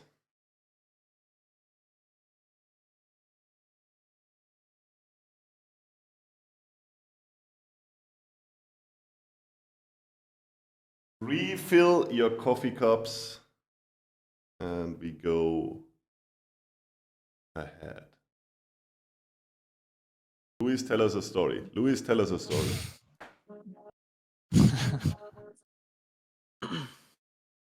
Sure. What kind of story do you guys want? Maggie, they want you to sing as well. Tell us about your surfing. Oh, about my surfing. Actually, I have a funny story about my surfing. So, guys, first time I was surfing, I'll tell it quickly. I was going there, just having fun. And then my instructor was like talking to me. And he, for some reason, we start talking about mindset. And he's like, oh, you know, like he was telling me, oh, you're doing quite well for the first time, all of this. And I was like, okay, it's fine. And he was like, oh, most people quit, you know, because, you know, when you start, like it takes some time to learn. And then I was just talking with him about the 5 stages of mastery. So it's just funny. He was just like basically saying, oh, it's very good for your first time, you know. Most people, they quit because they don't go through the learning curve. And then it was just funny because I just started talking with him about 5 stages of mastery, just in the middle of the ocean. I was like when I was taking a break. from the surfing, we're talking about that. So it was good. Yeah, not really necessarily a How funny many story. lessons have you done so far? Me, I'm going, I think, 5th right now. So Luis made him rethink his line.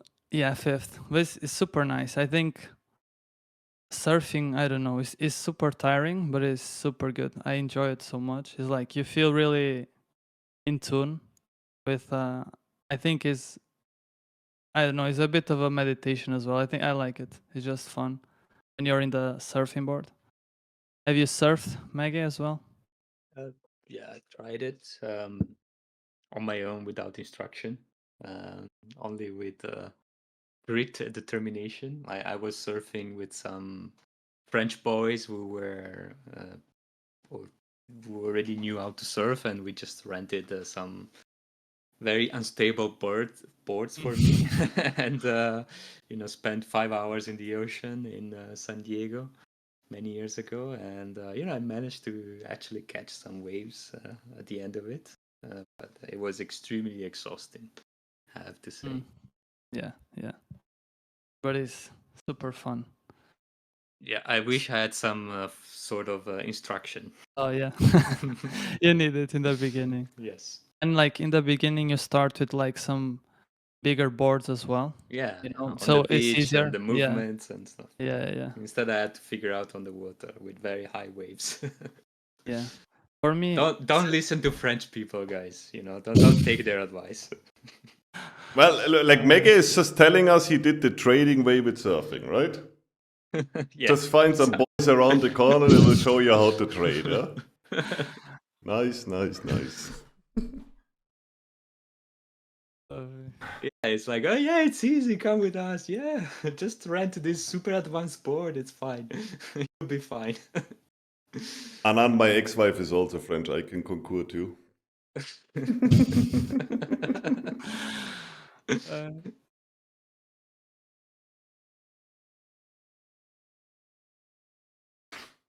False understanding, Wolf.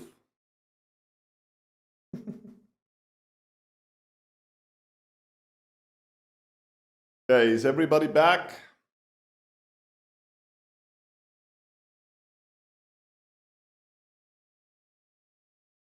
The instructor, you seem to be good. Let me tell you something about that, my friend.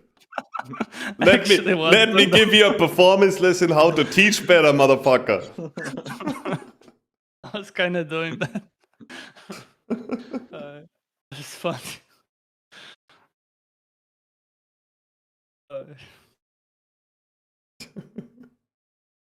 So funny though. Okay, so to see volume, we do it we don't need a special indicator. So it's all what we need we have on TradingView. So go on indicators, type in SVP, session volume profile, and add this to your chart. You go into settings, and the first one we are doing is 18 until 825. Oops, 825. We select New York, and we go 100% volume area, please, up and down. And we go ticks per row, please. And for CL, we are selecting 8 ticks. Then we go on style, and we have 30% width of the box. Change the color to green for the area up, and we check gray, dark gray maybe for the down area. We make this orange or how you ever want to do it, and the rest stays as it is. So again, for those, that's the settings for crude light. ES and other instrument have different settings.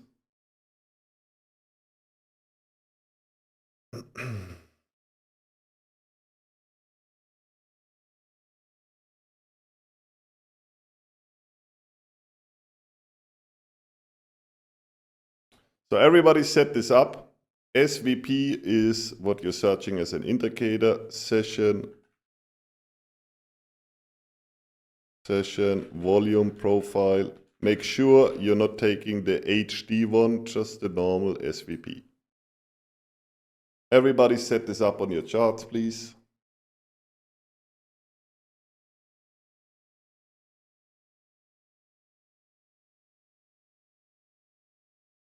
America, New York, yes. Red Avocado, America, New York time.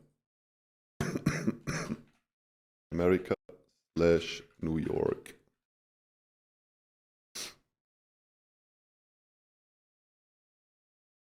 This message will auto-destruct in 3, 2, 1.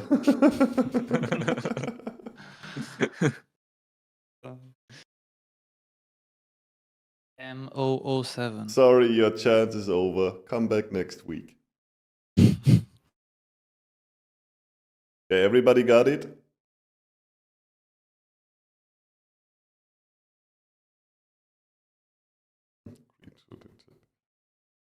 Can we get ES settings? No, ES settings coming in 4 weeks. ELT, just stop, guys. Wait, let me finish my teaching, please. And you fire hose, guys. Already drinking. don't even know how to use it. You don't know how to use it, but already asking for the ES settings. Amazing stuff. What transparency settings I like? I have it on 30% always. 30% transparency.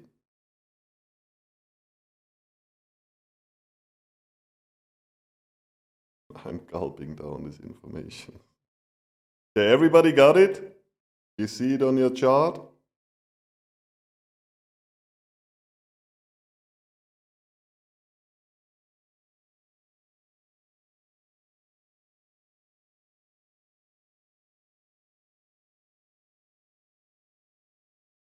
Okay, so now we add another instance of the same indicator. So again, SVP.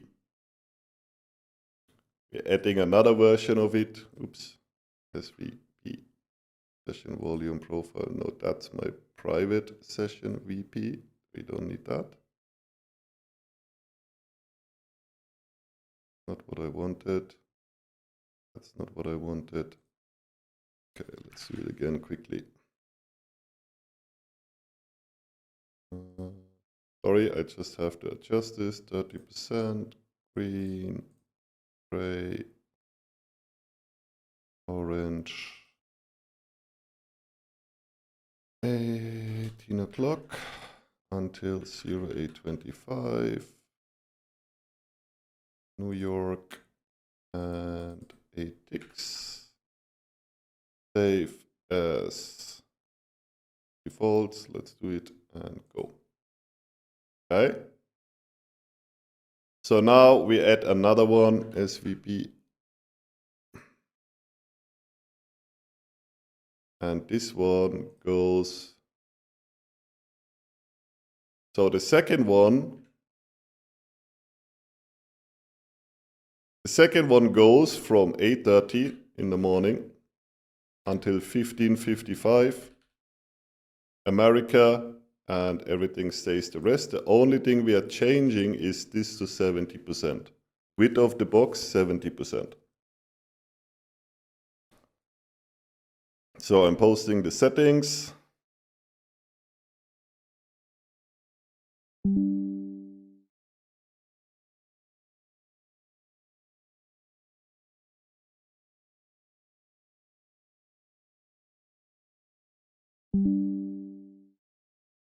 That's for the second one. So we will have one volume profile for ADR and ODR together, and we have one volume profile which starts after the ODR ends till the RDR stops. So 2 session volume profiles. RDR session and ADR and ODR session. Each one of them has their own session profile, okay?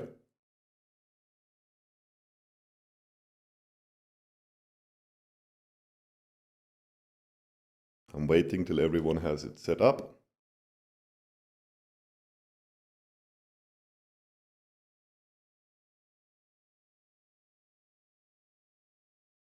And we are going back now with replay mode. That's the nice thing on session volume profile. And we are cutting price off here.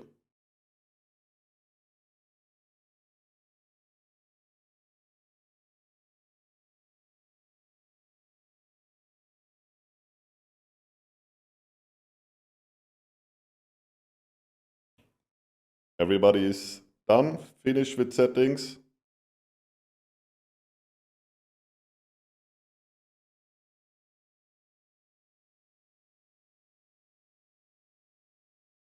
Yeah, this is for CL.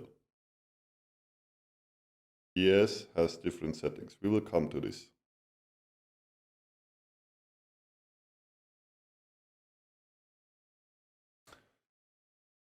So let's talk in general. So when we're looking at the session profile from yesterday's RDR session, right? Coming into the ODR session. So Megan, what is our conclusion? Which areas of interest are interesting for us? Just based on volume. Well, can I mention point of control? Shall we mention what point of control is? But I'm not a big fan of point of control. For me, that's just a mode. Like literally, whatever like people call the point of control is literally the mode. Like literally, Right. if we talk DR, that's our volume mode, right? Mhm. I mean, I could have made a script just making the same, just naming it differently. But at the end of the day, for me, the point of control is the mode. Right. So to say. So we can see an area if we talk about in terms of standard deviations or retracements. So the RDR area between 0.4 and the IDR low, it looks like heavily transacted, right? Yeah, let's start on the left side. Let's start with yesterday's RDR session. What is our takeaway from volume, right? Obviously, like the main area where volume was distributed was here, right? We draw a box about where the most of volume happened. Yeah, that's what I just said. So sorry. Then Between 0.4 and 0. Like yes. looking at those numbers, yeah. Yes. Correct. So that's let's call this the area where most of the price action and the most volume was happening, right?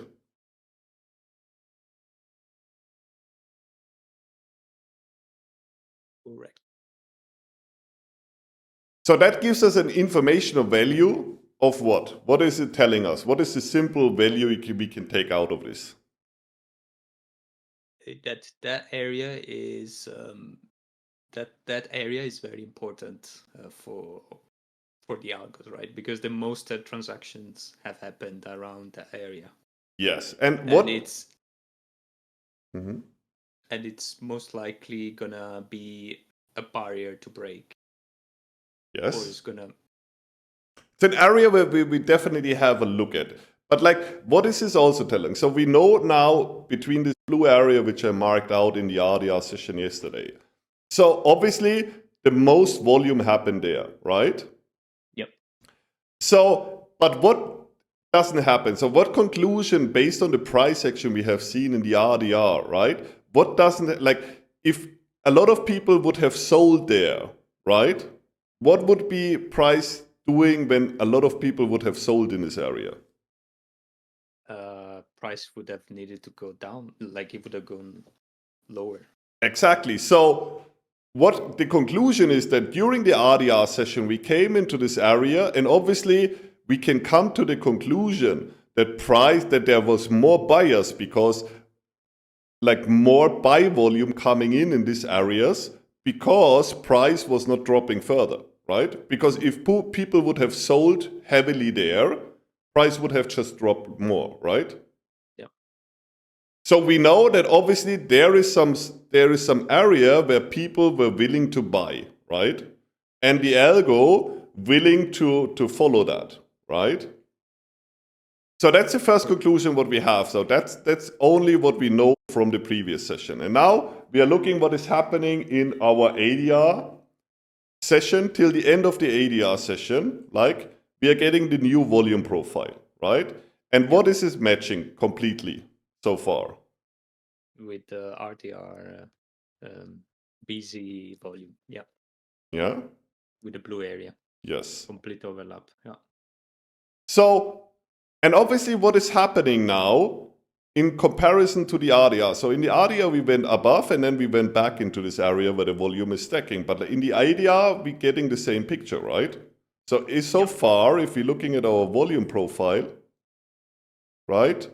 All the price action is happening inside this volume profile, right? Yep. Correct? Yes.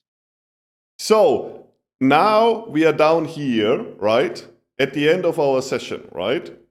So if you look now, what would be the potential ways to remove liquidity for the algo out of the info? This is it. Now we are not talking about like whatever, there is a high or something like that. So today I'm going to distract all your thinking about highs are important or lows are important, right?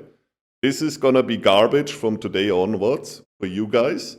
You will understand when there is removing liquidity and when not. And you will understand it based on facts and data, not just like because there is a high. So what we can say, where is the potential way to remove liquidity here? Which areas are going to get interesting for us when we talk about removing liquidity, which the algo always wants to do? So if we know that there was a lot of buying before in that area, Yeah. it means you could trap the longs, or you could take them to target. Exactly. So we can simplify it to go process by process. So it would be like we can take out liquidity out of the market when we go above this area, right? Yes. Yes. And when we go below this area, right? Yes. Yeah. So obviously, that's our informational value we have so far in the session, right? Mm-hmm.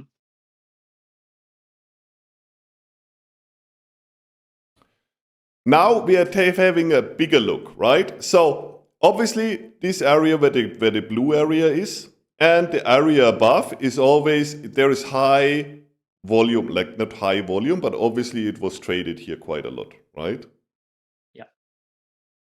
So now what we want to see next are low volume areas, right?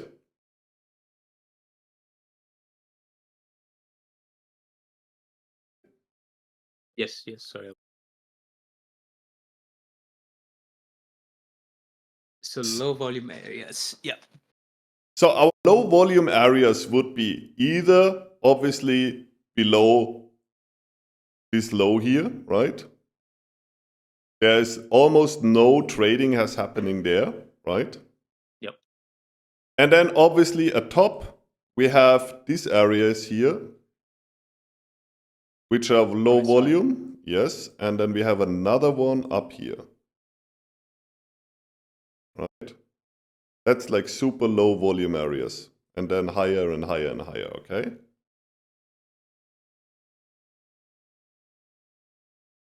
Okay. Yeah. So that gives us a very good understanding. And remember, when we started this session, what did we say when it comes to taking out liquidity out of the market? If we look now, where is more liquidity to be removed right now when we're looking at the chart? On the upper side. Right. Because there's nothing down.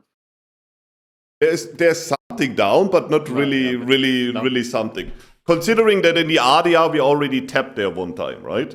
Yeah. The RDR was like tipping into it in the RDR session. So I think that's the first key takeaway before we even in the RDR session. So we can say, obviously, based on liquidity, where we can remove liquidity as the algo, it's obviously the upper side has much more liquidity for us to tap into. Everybody follows the logic here. Maggie got it? Did you get it too? Sell side, no. Sell side for sure not.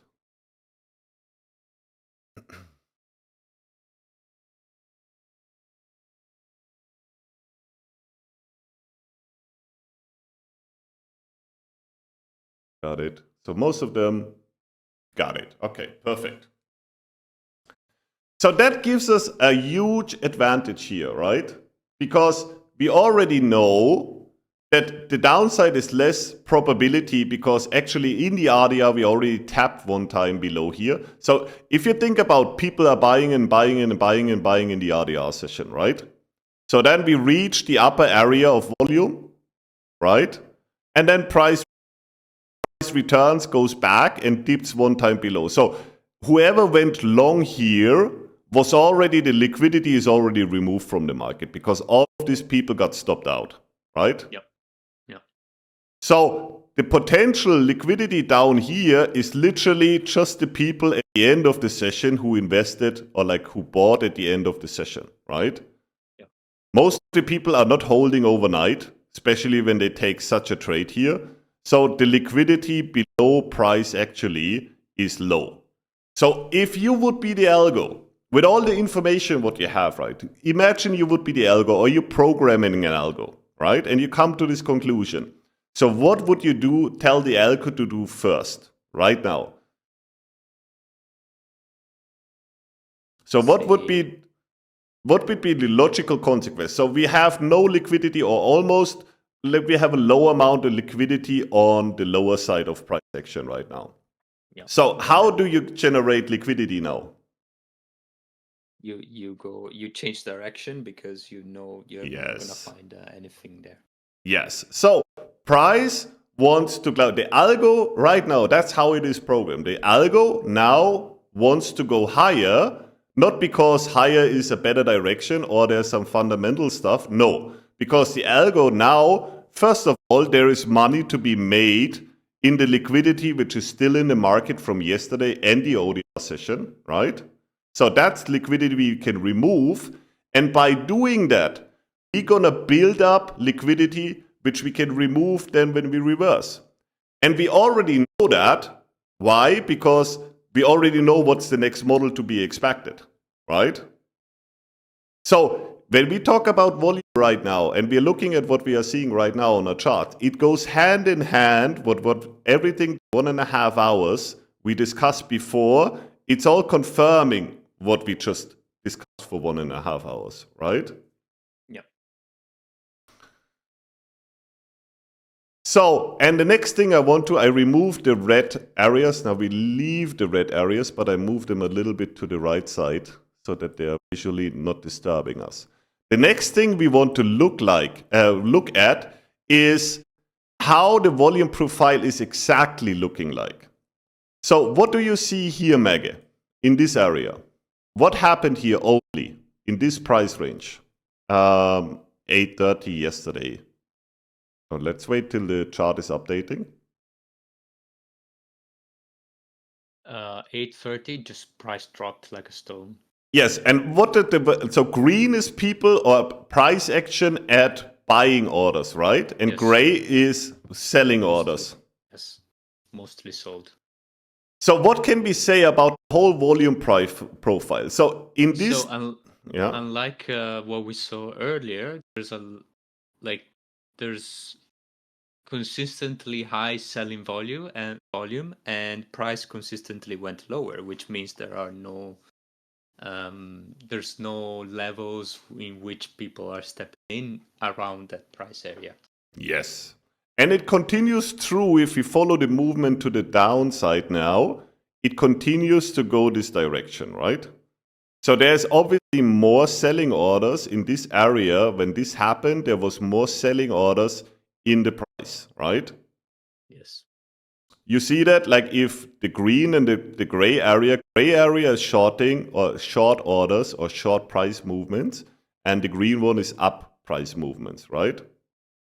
So there's definitely an imbalance in terms of the whole down movement here, right?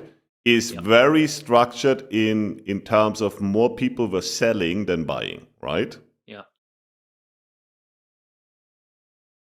Shouldn't buying and selling be always equal? August, how should price move? It's always equal. If the same amount of people buying and selling, price will move nowhere. You have to create an imbalance to move price. Dark pools aren't represented in the volume profiles. No, they are not.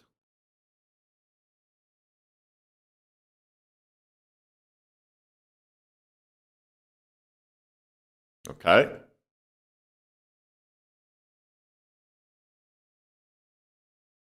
So now we are looking to the previous, before yesterday's price action, what happened in the ADR, and tell me what you see in this area where we have mostly sellers now. What did we have here mostly? Mostly buyers. Exactly. So price is literally rebalancing, right? Yeah. And we can know this already before this is all happening, because we know here we had more buyers coming in, right? The whole ODR, ADR session, people were buying, right? So here we had an overlap on, or like an imbalance towards the buyers, right? So the SLP, as it is programmed, I told you this, and it's part of my Twitter series, right? The first obligation an SLP has to be allowed to be at CME or New York Stock Exchange is to reach balanced price action. So it's the obligation of the algo to revisit areas of imbalanced price action, right?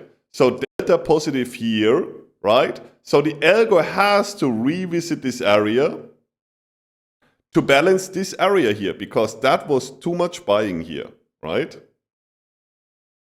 You got that? Mhm. Okay, so let's continue with what we have today. So, any questions so far?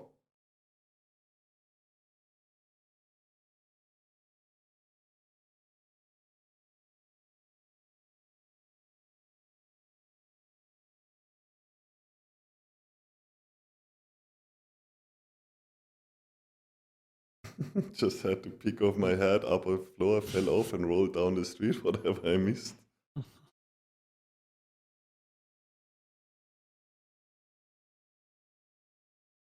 Tracy is asking how long has it to be rebalanced? It's very easy. Just like imagine you're putting this bar and this bar together, right? And you will get an answer.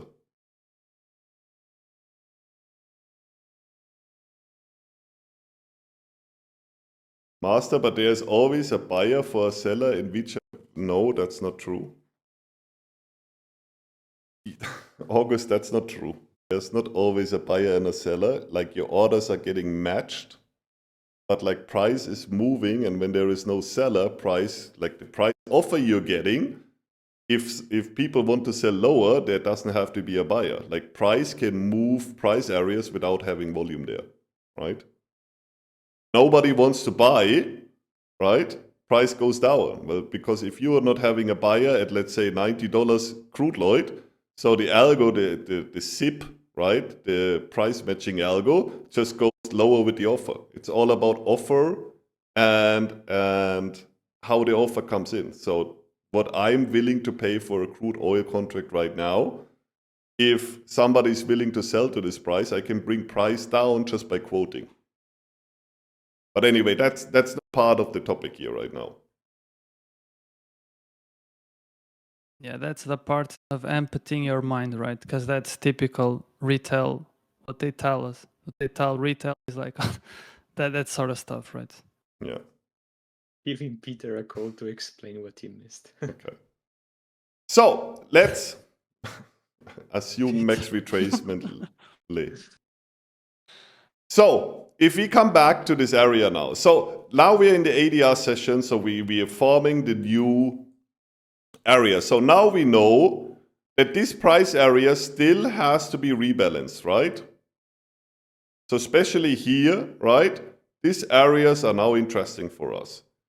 Again, this is not a model on itself. It's like all three components together, right? So let's see what's happening with volume now.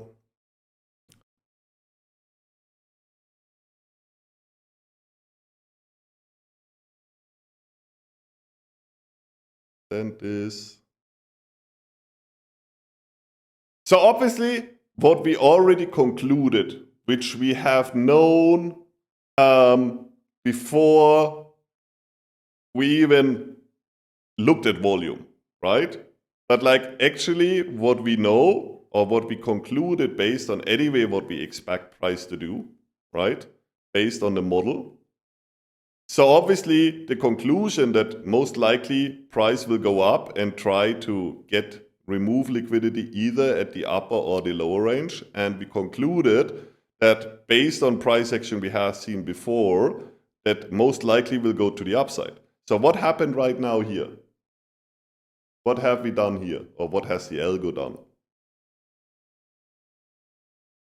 So we initially tapped into the first point of interest that we set to remove the liquidity to the upside. Exactly. And then once it's done that, it just changes direction again. So now what we did, we removed liquidity. The liquidity which we built like a good old boy algo, we built up nice downside volume, right? So we just went and collected our payout, right? That's what the algo did.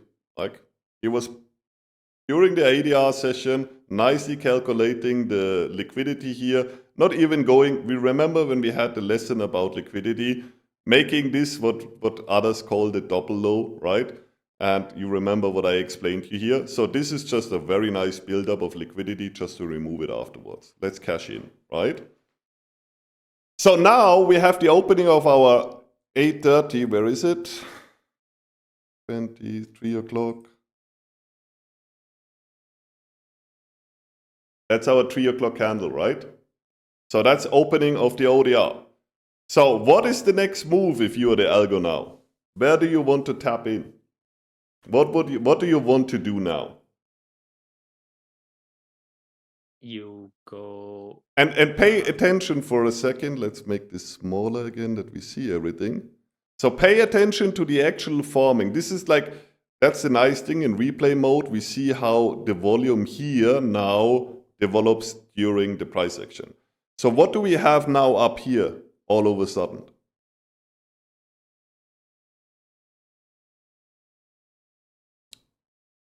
Who is dominating here?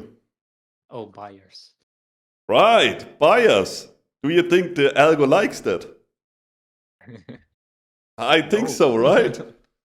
Likes it he for a likes short. to grab them. Yummy, yummy. Give me some Snickers here and some lion, right? Give me my treats, right? Those are the breakout traders. Yeah, like you can call them breakout traders, whatever you want to call them. But like for a matter of fact, right, we collected. Trap those Peters. Trap those, yeah. Peter is definitely here at home, like for sure.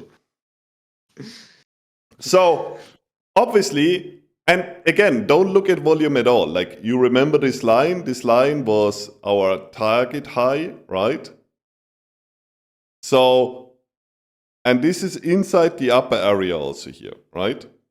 So now price is reversing, right? And we have our ODR box forming. Again, now we're asking ourselves, right now at this candle, we are expecting,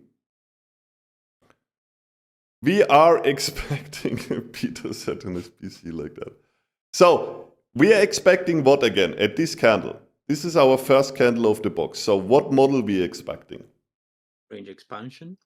So range expansion has to be like this then, right? So that's the box we are expecting when we expect a range expansion, correct?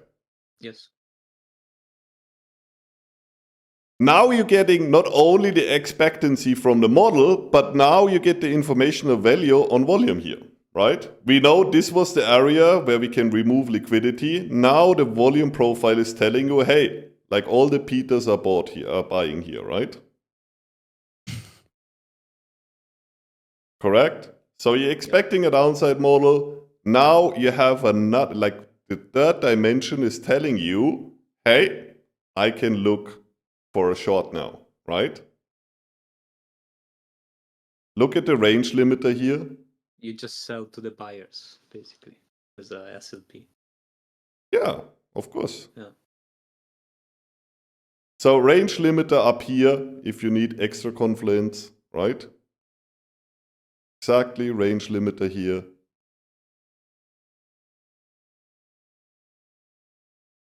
Wolfie DR, where do you think Nindo learned this from?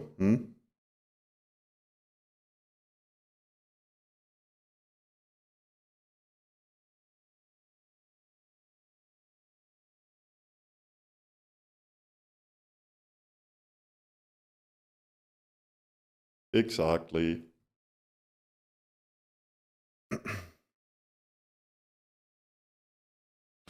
Okay, everybody sees that on the chart, right? Can turn it off, right? Turning on our weekly DRs. What our weekly DRs are saying here.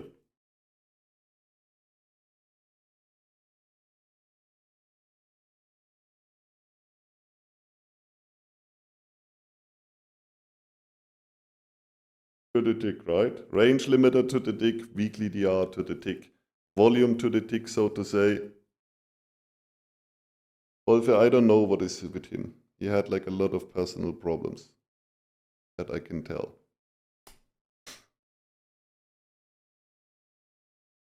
Okay, so now easy for us, say, okay, we can take a shot here, advanced trade.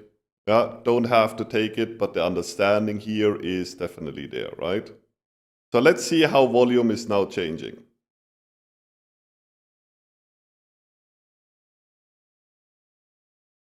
So what we have down here now, what is the equivalent, what is happening now here in this price area? 1, 2, 3. 1, 2, 3, 4, 5. Now we are more sellers there. Now we are generating more selling pressure, obviously, right? Yeah. Let's finish a little bit. Let's go down. That's our last candle. P55. So now look what we have generated down here now. Only sellers. Hey, Peter, come, short here. It's time for shorting it, Peter. All the Peters are selling now.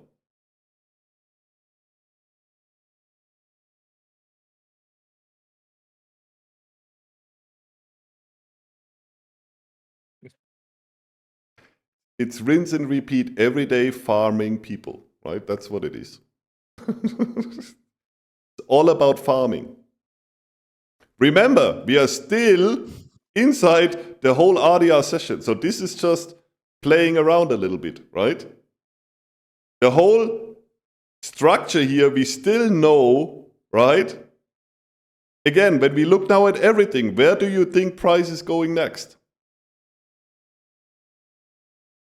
So now we can balance the sellers. Well, definitely we don't want to short right now because, like, you know, you see this, all the volume here, right?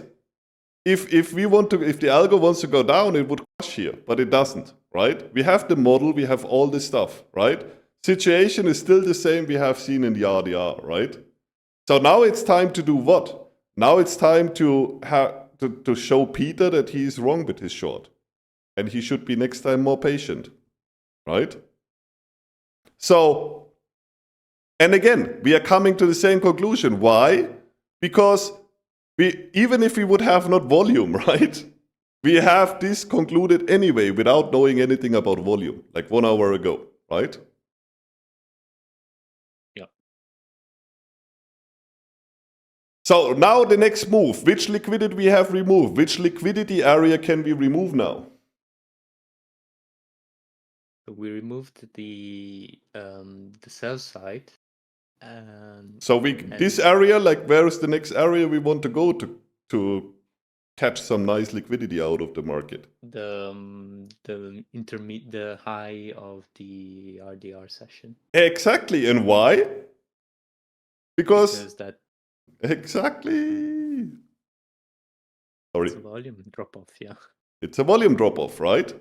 So if you the algo think about it, like if where are most of the people entering into shorts? Where can we remove liquidity from the people who are shorted this? It's in the low volume area. It's not in the high volume area. Because why? When we want to grab people from a high volume area, right? Their stops will be not there. Yeah. Low volume area means that's where the algo pushed through, and most likely not a lot of people had the chance to enter there.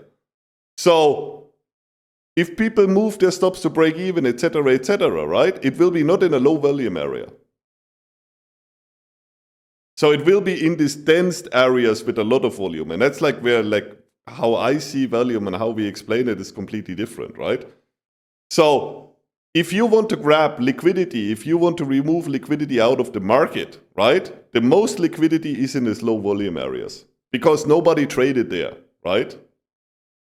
You follow? Yes. So, okay, so now we have the conclusion. Anyway, we had the conclusion, so we know the next volume supported area goes like by magic, aligned with, anyway, the model target, what we already have, right? We turn on our multi-time frame again. It's also going aligned with the next range limiter, right? Should we stop at this range limiter here?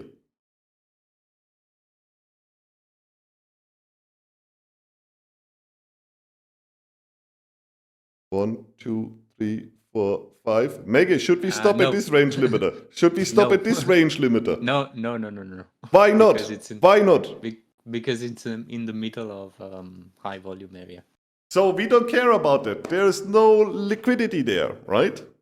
I mean, why should we stop there when we know up here, it's all going aligned here, right? Let's check our weekly DRs. Turn off multi-time frame. Look what is here. What is this here? Weekly DR, right? Yeah.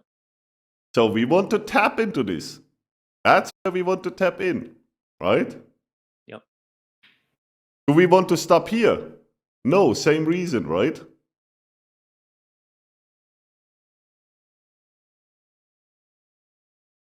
Do we want to stop at the lower weekly DRs? No. Again, same reason, right? Same reason. Yeah. Okay, let's see how volume is now evaluating.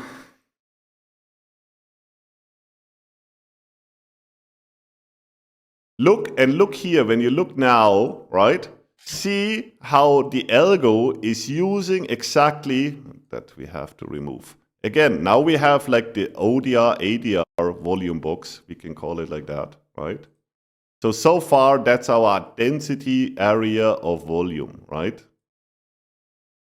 Look how the algo is playing in this area, right? So obviously here is our high volume area, same like this area which we had before so far in the session. Very nice, like almost, this is almost like a statistical normal distribution here. Like right lies belly button, right? Beautiful. Yeah. All right. So, and price comes up here, goes exactly, look to the tick rejection here, right? From this area, right? To the tick, stays in here, dips a little bit below, that can happen, right? Always remember that there are other people than the algo, and there must be like, maybe there's a stupid Peter who is pressing market order down here, which dips the price a little bit, right? Can always happen. We have Peters here. So, price comes down here and then leaves this area and goes up, right? Keep on going. Let's check how volume is happening, right? Where does it tap into?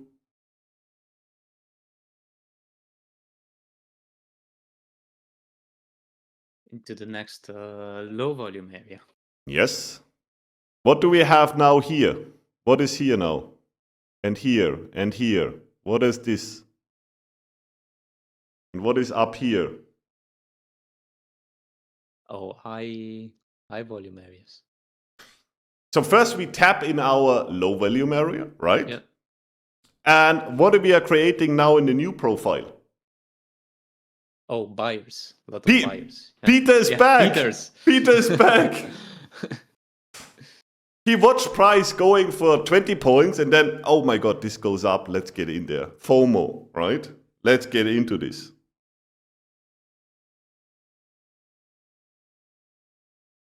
Look at this. I make it bigger, like that you can see it, right? You see that? Except this area, all the areas, this price area, this price area, this price area, this price area, this one is equal more or less. Super strong, only buyers here, right?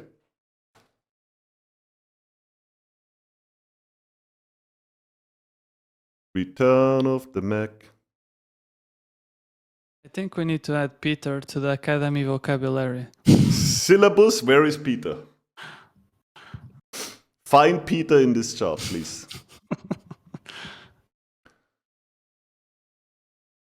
So now, we already came to this conclusion. Now we're adding our data, like we did this all in the exercise before, right? Peter, price target area, low volume area, a lot of Peters in the place. What is our conclusion? Model, what is our conclusion? Turn around. Trap Peter. Trap Peter, right? Trap Peter and all his friends, right? All of the friends here. All these Peters has to be removed from the market. Peter soup.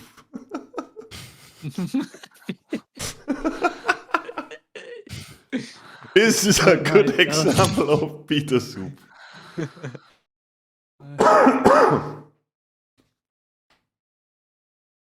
So what has the algo generated now?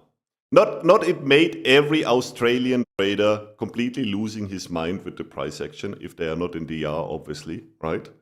All the Asian traders are already like completely frustrated. All the Peters out there are frustrated right now because the whole price action was just fooling them non-stop. Whenever they tried to go short, market went long, and when they tried long, the market went short, and it continues. Like literally the whole ADR session until now, they are completely done so, right? Okay.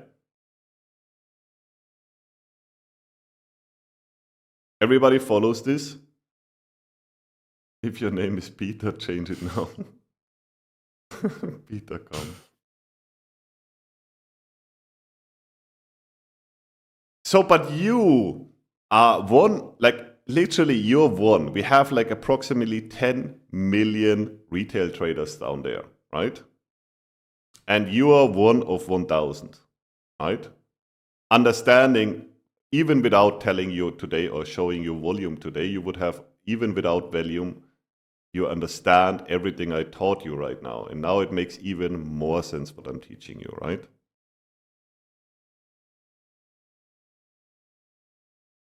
So again, we've been 1.5 hours, we've been at this point. So medium max extension time, price retracement area, low volume area, a lot of buyers who want to buy the market. So what we're gonna do as an algo now? Remove the carpet.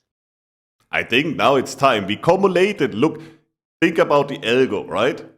Cumulating buying power, right? Screwing them. Cumulating power, screwing them. Cumulating, screwing them. Cumulating, screwing them. Cumulating, like you see how the algo now wants to bang and squeeze it. Now when we see the down movement, I want you to look at what is happening to volume. You will see something. The volume change, what we will see now when I go forward with the price action we will see afterwards. You will see that there is not a lot of volume added in this session.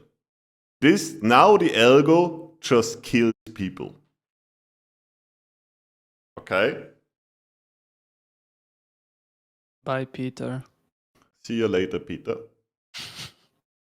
Look how it's changing. Now the algo comes in. Like, we needed all the Peters come in, right, to make this. And the algo, one candle here, the big boys coming in, the algo's coming in, and it's already creating more sellers than we had before, right? So all these areas here, it's just one candle it takes to kill all of them, right? Next candle. You see now, we are balancing this. This area gets used here. You see how the volume is peaking up on the sell side?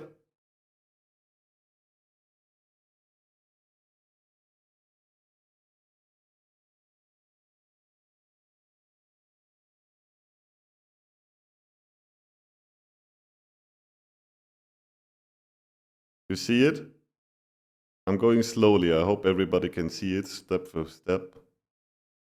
You see, we are not changing the volume. It doesn't take the algo a lot of volume. He's just now like the algo has, and that's Oh my god. that's so easy, right? Because you have to understand the algo doesn't need a lot of volume to move price. It just needs to get all the Peters, and with Peters I don't mean retail traders, like that's happening to professional traders or traders who are not on a level where they should be, like all the desk traders and all of this stuff, all like normal hedge fund manager. Like I'm talking Peters are in every investment category, right? It's not only retail traders.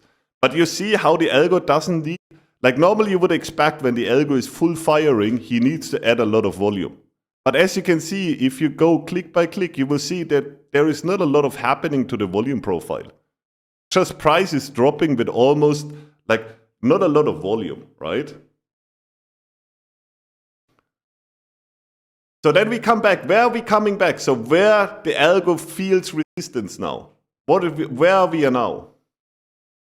In the high volume area. Now we are in a high volume area, right? So obviously, a lot of things happening here. So that will be not easy to cut through for the algo, right? So let's see what he does. So we're idling a little bit. Where are we going again?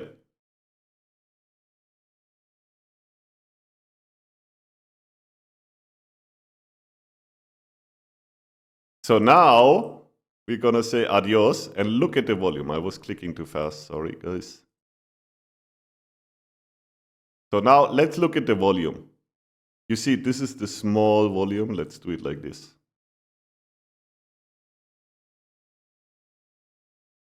You see what's happening here?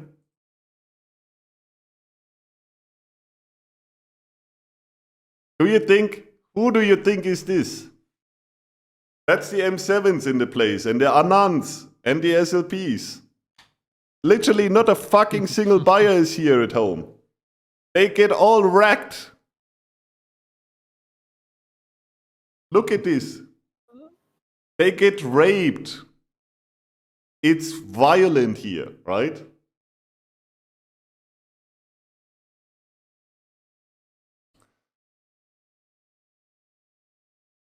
Then we kick in. Where do we go? And now look at where our price balanced area is, right? Where is our mode of the previous volume profile? That's our mode. Let's draw a box around our mode.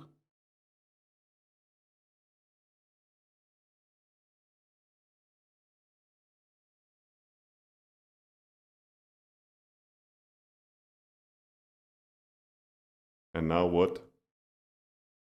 Course of action. See you later, Peter. Look at this. All people are getting killed here. But you see, it's not a lot of volume. So people misinterpreting that like the algo needs leads. Overlap with a fair value gap for sure, Alex. The algo doesn't need a lot of volume to move market, right? He needs just everybody to sleep and be in a position, right? So the algo is position. Preferably. Yeah, it's like when I explain, when I have a short, sometimes I'm too slow to move directions, right? it's just common sense. When people are in a position, when people are long, they can't be short, right? So all what you have to do is just trap enough into one direction, and then you don't need a lot of volume to kill them. Because their orders, when you remove their liquidity, they will fuel your momentum to the side on top of it, right?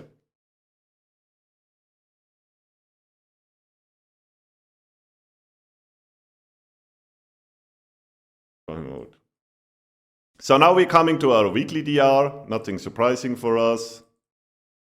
And look at this. Through the weekly DR, just violating everyone, right?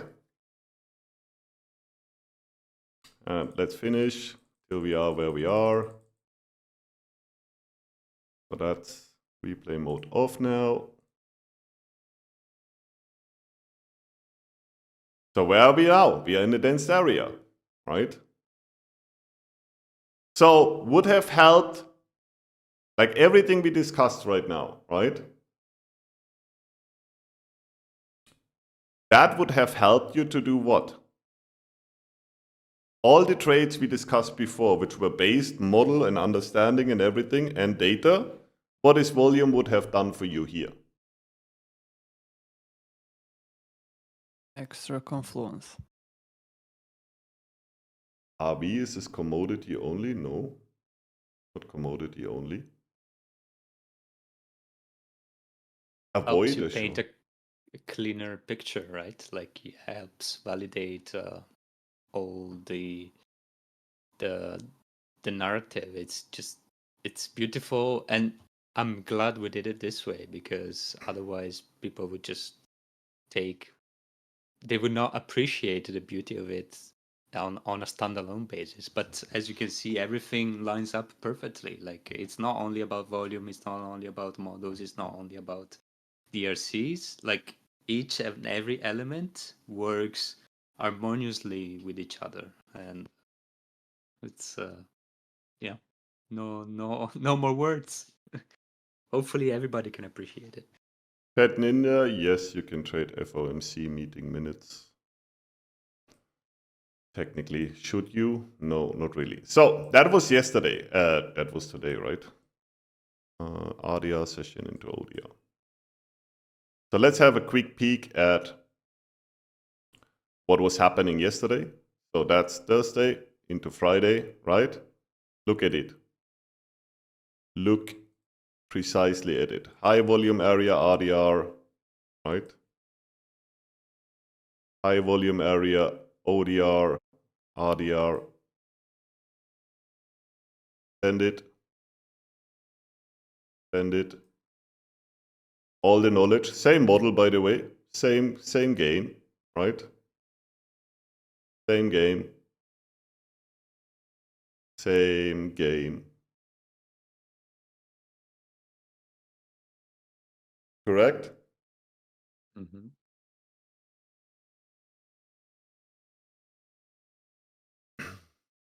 Look at this high. Where does it go here? Inside the ADR session, for example. Where is it? Where is this high? Where does it go?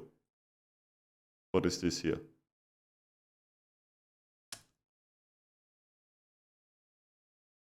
It's Mega, what is it?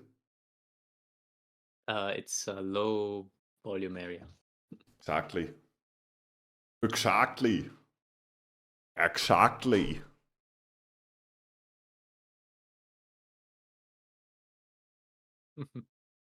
Guys, Let's check the so next day.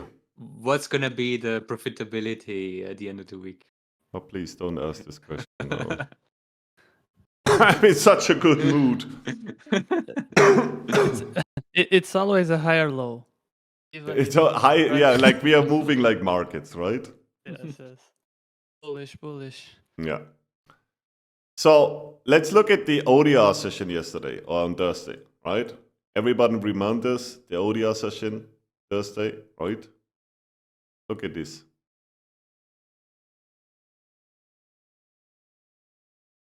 Would have had helped? Who remembers my short here? I took a short on Thursday. I posted it, I think, in the trading channel. I took a short here. Why do you think I took this short?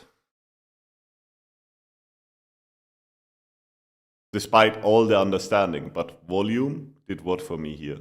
Look at this. What do we have here? Trapped. Trapped buyers. Longs. Yes. Yeah. Yes. Yes. Right. Let's turn on replay mode because it's much nicer to see how the volume profile is developing here, like even clearer, right? Where's our low volume area? Down here, which goes aligned with the RDR levels, right? Yep.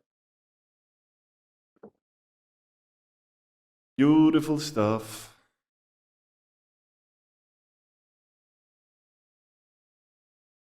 So let's have a look at ES now.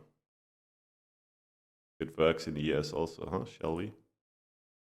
So now question for our beloved people. For ES, we're gonna go 12 ticks. So ES, 12 ticks. Yes, 12 ticks. TL, 8 ticks.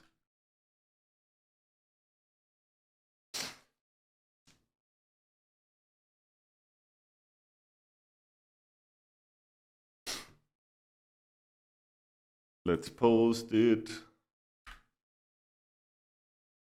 Yes.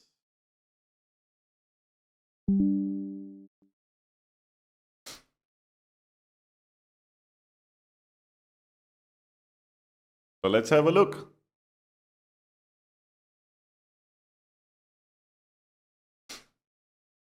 The replay mode on. Oh, good. So who tells me no NQ Vera? NQ I'm not giving you yet.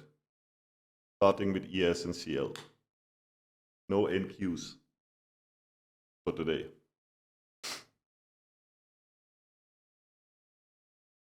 Does using volume profile versus time help in any way?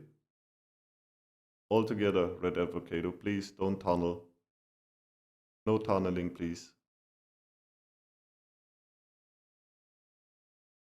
The width, like ODR, ADR session is always 30%, while the RDR session is 70%. That just helps you to visualize it better, because normally the volume in the ODR, ADR session is lower than the RDR session. So always for the RDR box, use 70% width of the box, while ADR, ODR session use 30%, please. So who can explain me what's happening here?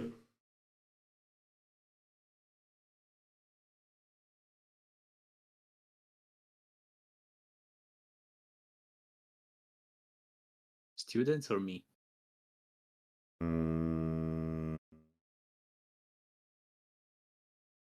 CC Misha, can you give it an example? Like if I want to insert volume for a frame 1 trade, I would have put volume into frame 1. Is that enough answer?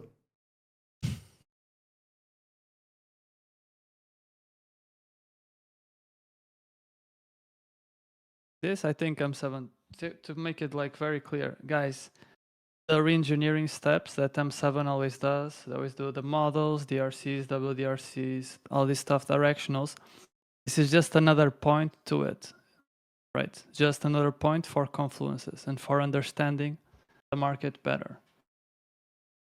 And also, please be mindful that we have people who have joined the academy since day 1, and only after 9 months they had access to volume. And if you joined in September, there is a lot of homework that you should be doing before introducing volume in your trade, especially if you're backtesting frame 1.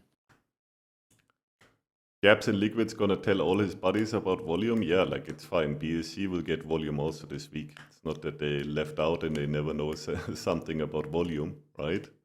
So they're gonna get it, but they're not gonna have like such a deep introduction like we have here. We're already like not gonna have the deep dive. yeah, we're already 3.5 hours. 3.5 hours? What the fuck? Almost. 2.5 hours. 2.5 hours in, guys. Almost 3. Trader BCL. Probably get the answer, but I'm too impatient. SVP, just put SVP into the indicator. So again, like ES today, right? So what do we have here, right? Now we see the top. What is happening here? Where are the Peters? What position size? What are doing? Buying. Buying. All the Peters are buying. What the algo wants to do? Rip them. Rip Take the them. money. Where are we also price-wise in comparison to the RDR volume box? We are below. Yes, so that becomes resistance, right? Closing price, volume box, weekly DR, a lot of nice stuff here, right? Yeah. Okay. So look where this one is also here. Aligning here, right? So That's random, guys. Alignment is random. that's just like, it's random walk,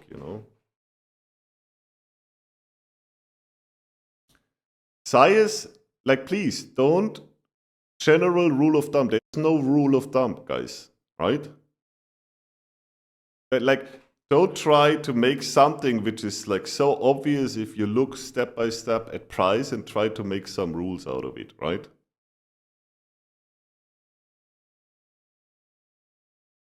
It's not high volume area to low volume area. Like, I mean, if it would be so easy, I would be already billionaire. And just teach volume, right? And just teach volume and tell all what you have to look is high volume area to low volume area. Just short and long it there. It's fine. Gonna be trillionaire overnight. M7 started with his memorial. So I think we need to add Peter to the syllabus. syllabus. Yeah. Okay, now look at this, right? Like, what is your informational value here? First of all, what is the model here, right? ADR is what? ADR is below previous RDR. Yep. So it would be a downside expansion model, Would be right? a downside, but this is Broken. yeah, broken. Right. So now we have. Now we come back. What is here? Weekly DR, right? Weekly DR, one of our most important levels, right? So now you turn on this, look at volume, and you see, hey, Peters are in the game, right? Peter is here, right?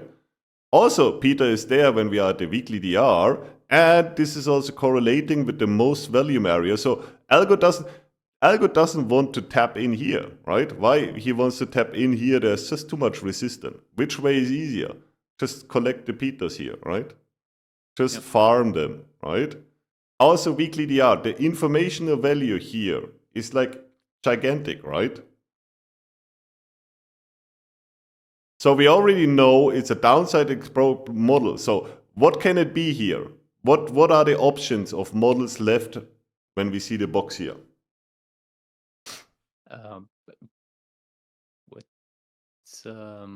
It's still a valid. If we don't cross the 0.5 line, can still be an upside expansion. But right. As soon as we, so it could be an upside expansion model, right? Yeah.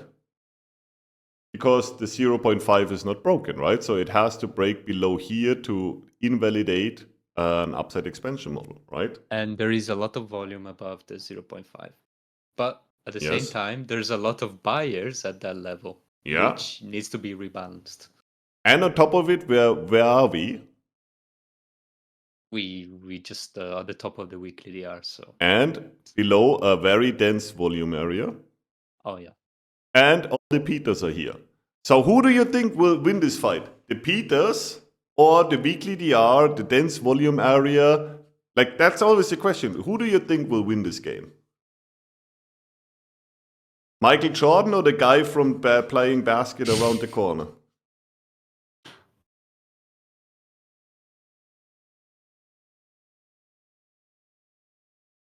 Is Michael Jordan retired or still in activity?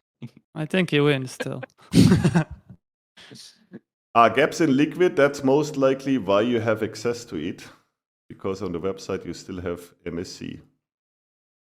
Bing. Right? So that's always the question, like what you have to ask yourself. So then model is coming. So now what is happening? You don't have to catch the trade here, but we go below, right?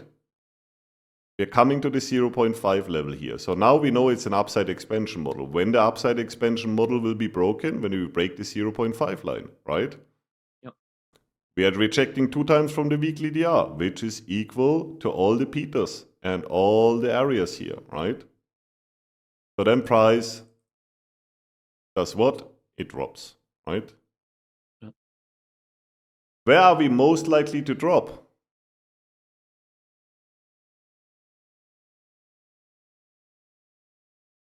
To the other side of the weekly, which correspond with a high.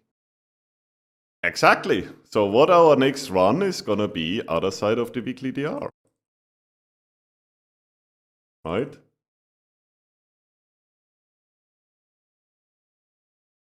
Makes sense? So effortless. Look at that. Just Effortless, slices right? through. Yeah. Yeah. No problem at all to go through this area. It's like just cutting through it. Why? Because all the Peters are there. Right? So now look what is happening here. What is happening here right now on the weekly DR? Like I had a PhD one-on-one, right? And it was with Tracy today, right? I don't know if Tracy remembers, but she said to me, looks like price is bouncing from the weekly DR. Tracy, what did I tell you?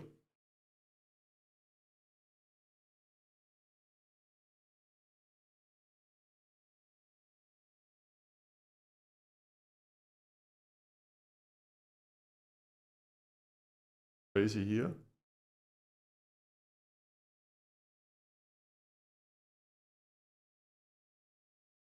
Hanging out, not bouncing. Hanging out, not bouncing. So let's see what that means, what I meant with watch the volume. See what? You see that? We are pushing lower. Where are we pushing now? What would be the next area where we want to push to? Where is our next low volume area? Below that low. Where are we right now here on the weekly DR? We are in a balanced price area, right? Yep. So now algo is pushing down, right? Until we reach, where did we reach to? Look at this. Where's my drive gone? Ooh, somebody stole my drive.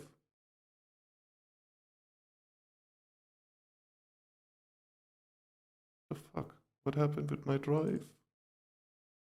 Am I still here? Yeah. Yeah.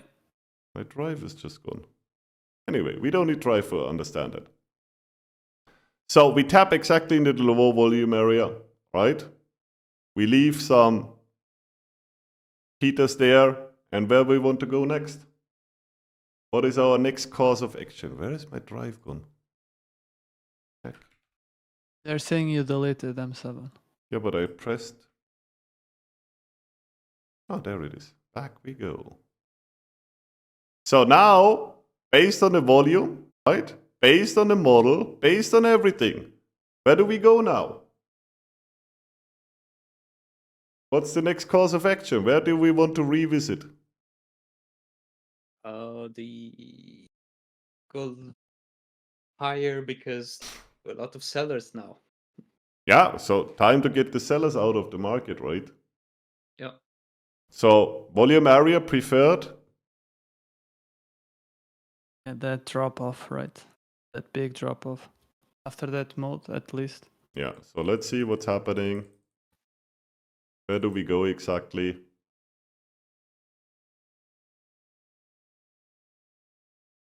Where did we go? What did we do? Do we have more buyers here incoming? So is this already done? Or does this look still like not really, we are not attracting a lot of buyers right now, right? Mhm. Correct? Yeah. So let's see what price is doing now. Oh, look. Oh, do we think we have enough buyers now? Do we have the Peters now? Yes. Hello, Peter. See you later, Peter. Right? Everybody has seen this? The difference between the candles here?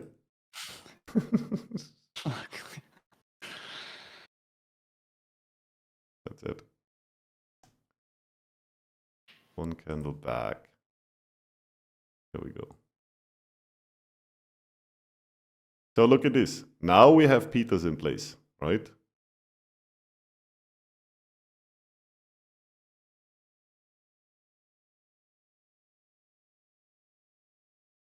All happens like by magic inside this zone, right? But what else is there? Have a look, what else is there? Range limiter again? How is that possible? And Oh, high higher volume time, area and as well. higher time frame imbalances. Weekly DR? Oh, weekly DR. Damn. Fair value gap, obviously. Oh, obviously fair value gap. That's a killer there. Breaker block, fair value gap, and silver bullet, and Peter soup. Everything we have there.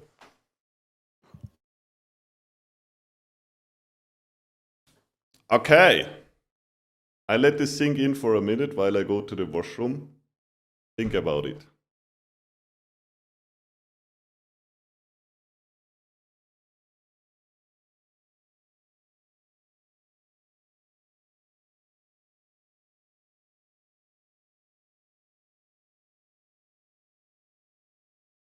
Does this volume constant contribute to the 90% chance of the confirmation high low being broken? No.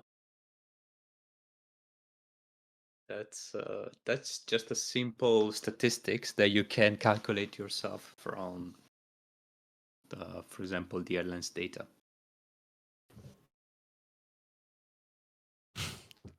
Wife. Anand is saying he's not gonna see his wife until Christmas. Well,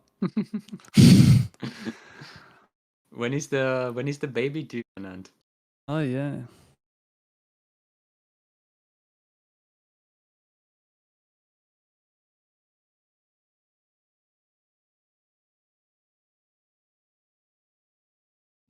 February.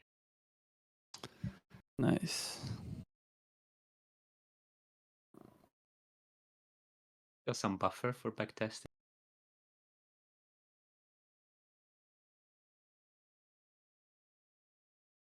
Like both college tuition will be sorted by then. Anand. Well, and much more, right?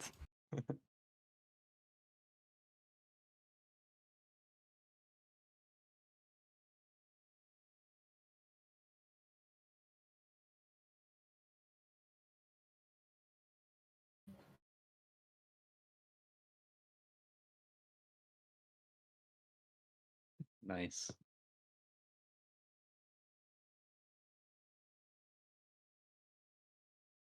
Millionaire at 12.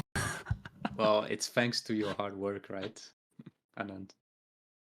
Because not everybody is at your level, but everybody had same access to M7. Yeah, up to work. Anyone can do it, but not everyone will. But anyone can.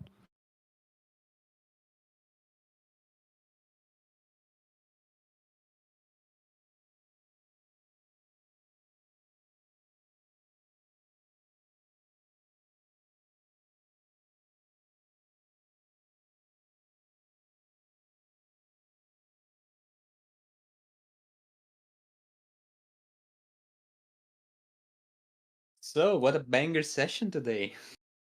Yep. Again. I feel like we say that a lot. Yes. Yeah, I think it was the first time for me seeing volume as well. I think it was just a bit mind blown, right? It's like how everything aligns, I think is pretty clear, right?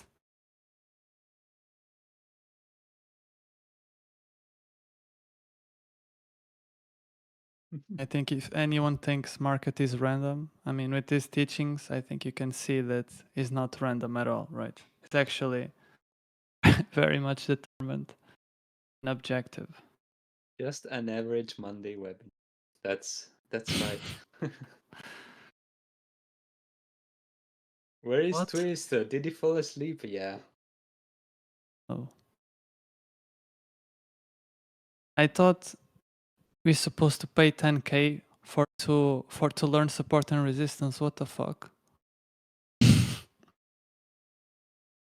Now we need the dots, right? I don't think you need the dots actually after this session. So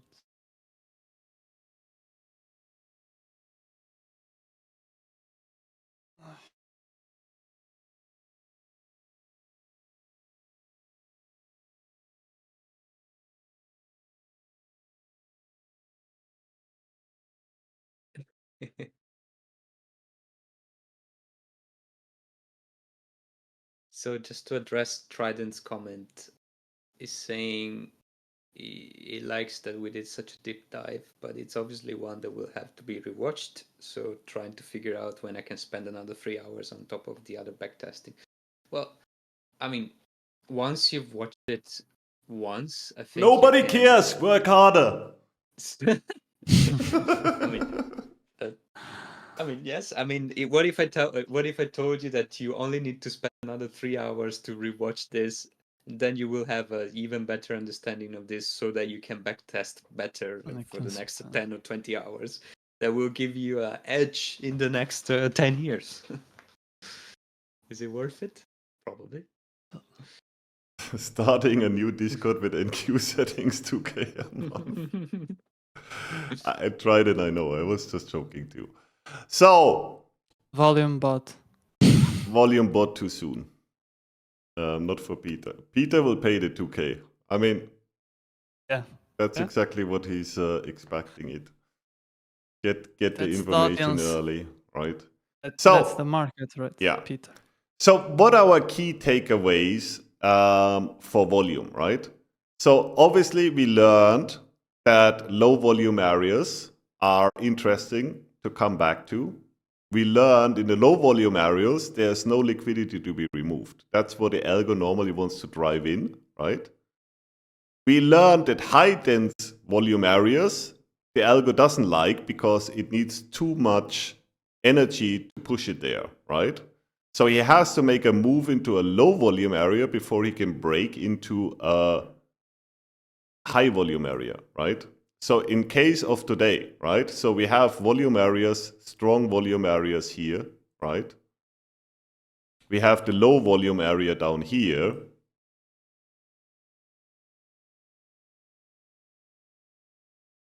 Here's our low volume area, right?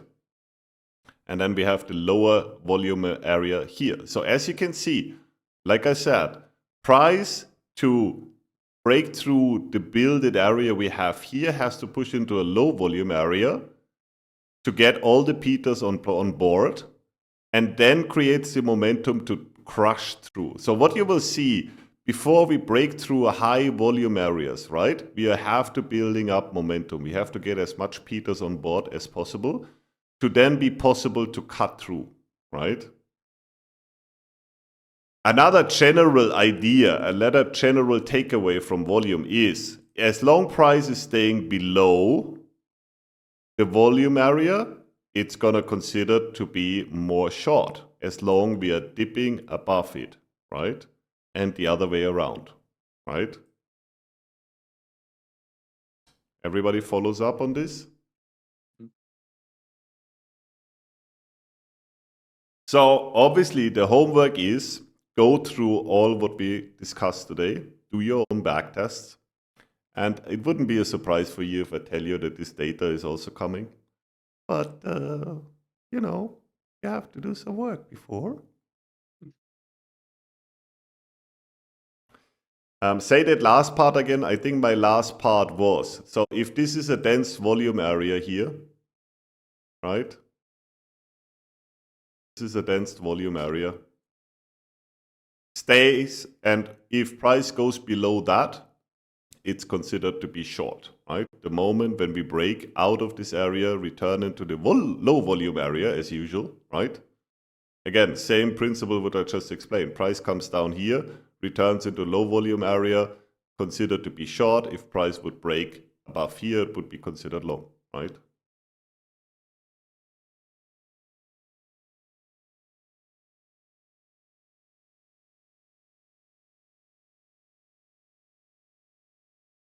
Everybody follows? Very simple, actually.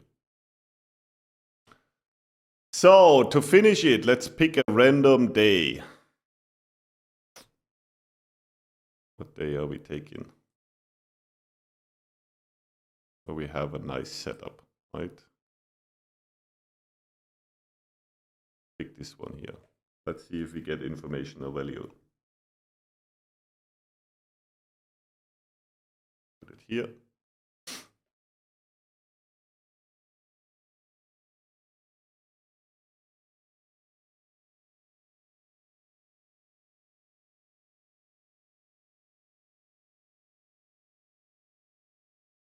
Okay, so what are our informational values here?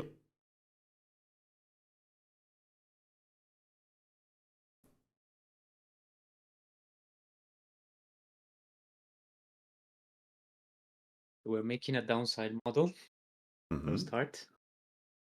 Okay, first point, what we have, downside model. The ADR obviously is below the previous RTR.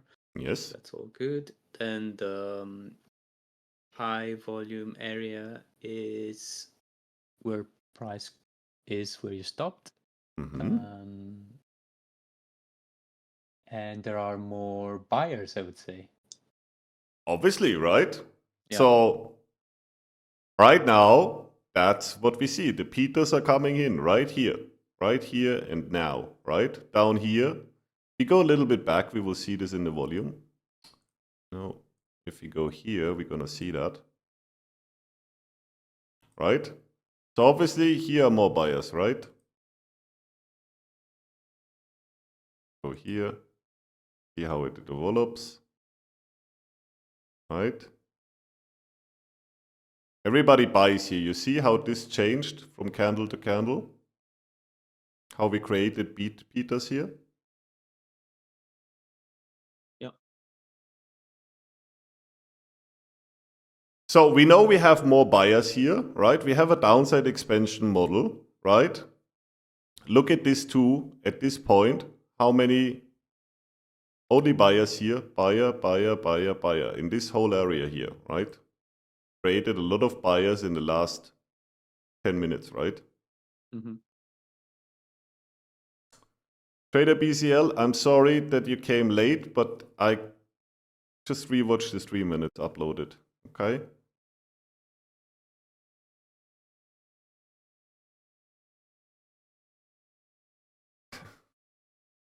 So, what is then the next conclusion? Like based on model, based on Peters we generated? Want to go short? We want to go short, right? Where would be a potential support for us where we can say if price breaks through, where price has to stop? Where we put our stop here in this case?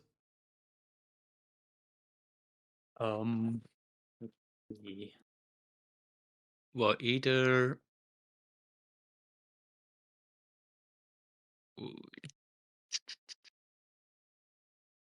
we can check now. What we can check now is we can check weekly DRs, right? For example,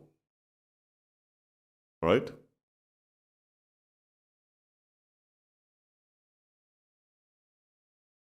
Weekly DR would it be up here? So can we put our stop just above this? I would say There's also yes. DRC, obviously, right? Yeah. So what else can we take? Let's take multi-time frame. Where is our next range limiter? Also here, and a special coming together with the DRC range limiter special all together. Aggressive people would maybe use the range limiter as a stop, right? Yeah. See if we have any higher time frame. Same story, higher time frame is also there, right? Yep. Correct? Mm-hmm. So let's see what price is doing, and let's take a look at what volume is doing.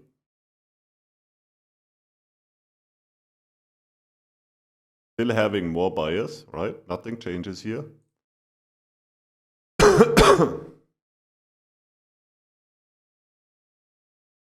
So now we are at the open price, right?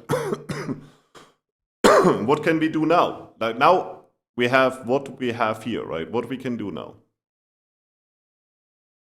That's Short Peter.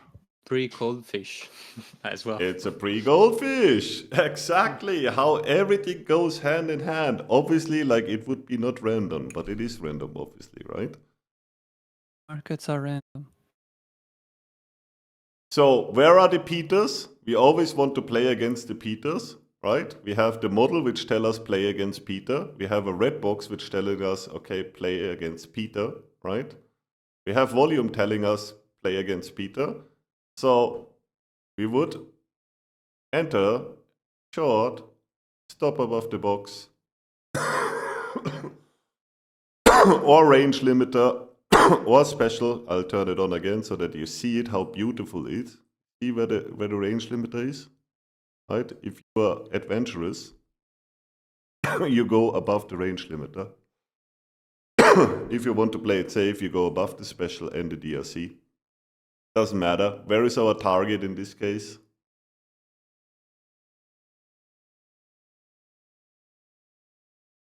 That would be our first confirmation, and we can go even to what level minimum? We know these two areas, we're gonna rape it, right? That's a low volume area. Yeah.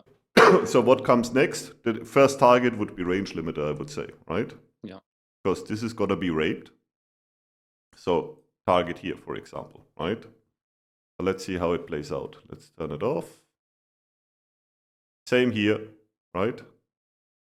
Equivalent here, coming in the high dense area, potentially here, wherever you want to put your stop, your target. So let's see. See how it still stays?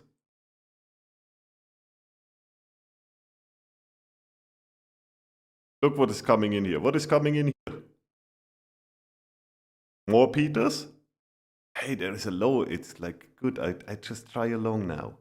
It's looking good. You know, this whole thing, like there are a lot of guys coming in there. Peter, hello. How are you doing, my friend? See you later.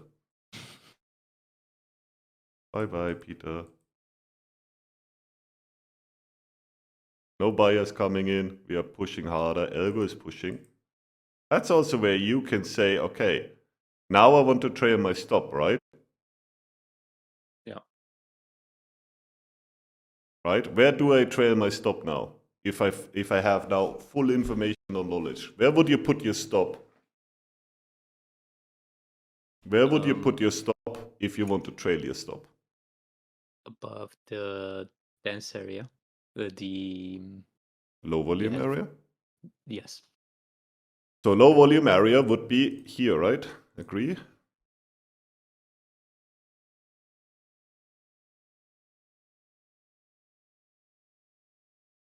Let's try.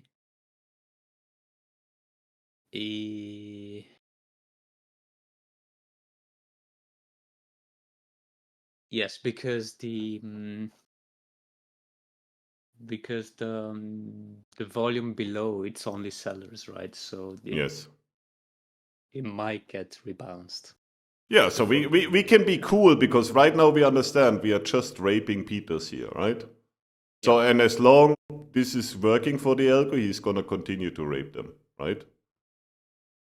So let's see what's happening.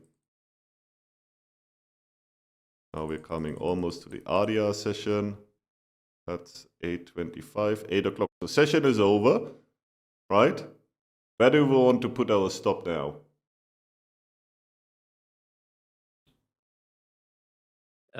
I would say I would trail aggressively now, like just above the Try to trail with volume profile. Yeah.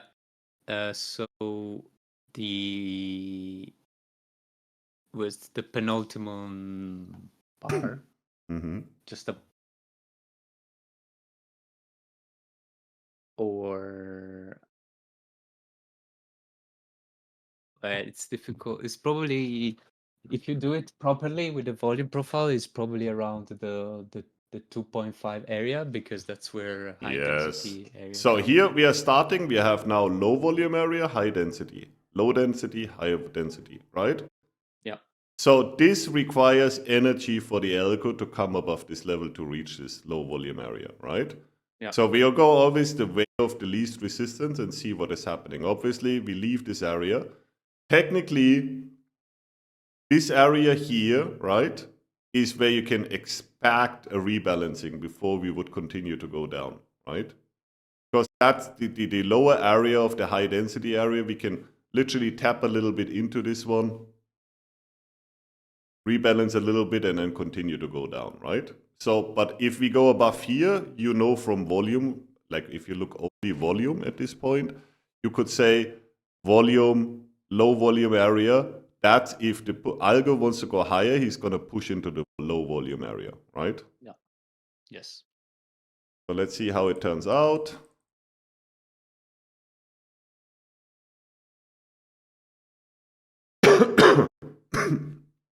So obviously what we said is right. We are pushing into the high density area, never reach the low volume area, so we could just continue to go down, right? Correct? Beautiful. Yeah. So far we see that there are no buyers here, right? Yes, two sellers. Let's see.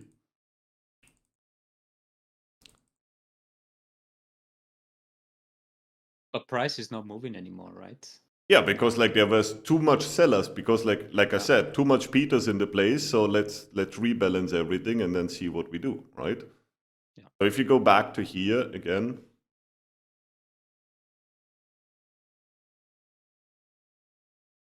that's still already balanced. Go back to the box. So as we can see, like there's like, where was it? Replay even a little bit back to this area. So here it's like very much balanced, right? Mhm. So if we look now here, sellers are coming in again, right? Price, it's not balanced, so we are staying where we are, right? So now we have to reprice everything till this is equal before we can choose where we want to go next, right? So that's what we are doing for almost half of the RDR. Is this an RDR session? Yes, RDR session. So look at here, like look how this is imbalanced towards sellers, right? Everybody wants to sell here. So now look how we go back and rebalance it, back exactly to the midpoint, our mode balance. And then market continues to go lower, right? Yeah.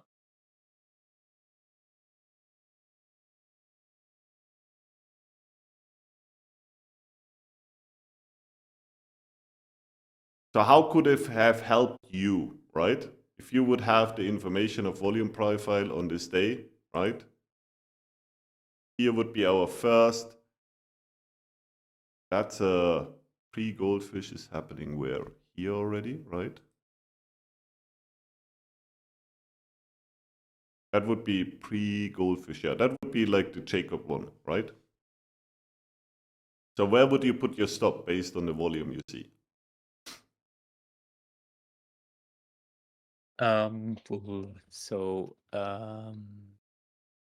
Put my stop.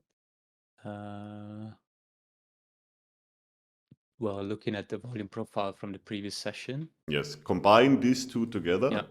right? Yeah, I would put my stop at around. Yeah, can I move? Yeah, there. Yes, Yes. above the hour. Exactly, exactly. Everybody's getting it, right? So if you want to be adventurous, you can put it above the open also, right? Because like normally this area, this high dense area should help, right? should block price, right? If you want to be secure, you put it above the DR. So then price goes down, we are making the new low here, then we are getting into, so now we are getting our goldfish entry, return into the box, right? Goes exactly to the mode of the volume for this session, right? Do you want to enter now? Where's your stop if you enter now? Is it one tick above the box or would be the stop above the volume mode? I would put it maybe the other volume. Yeah, like either here, right? Yeah. You can say either we're taking the mode or you could even have it here, right? So it helps you, right? Yes. Super safe, combine these two together, like we did here, right?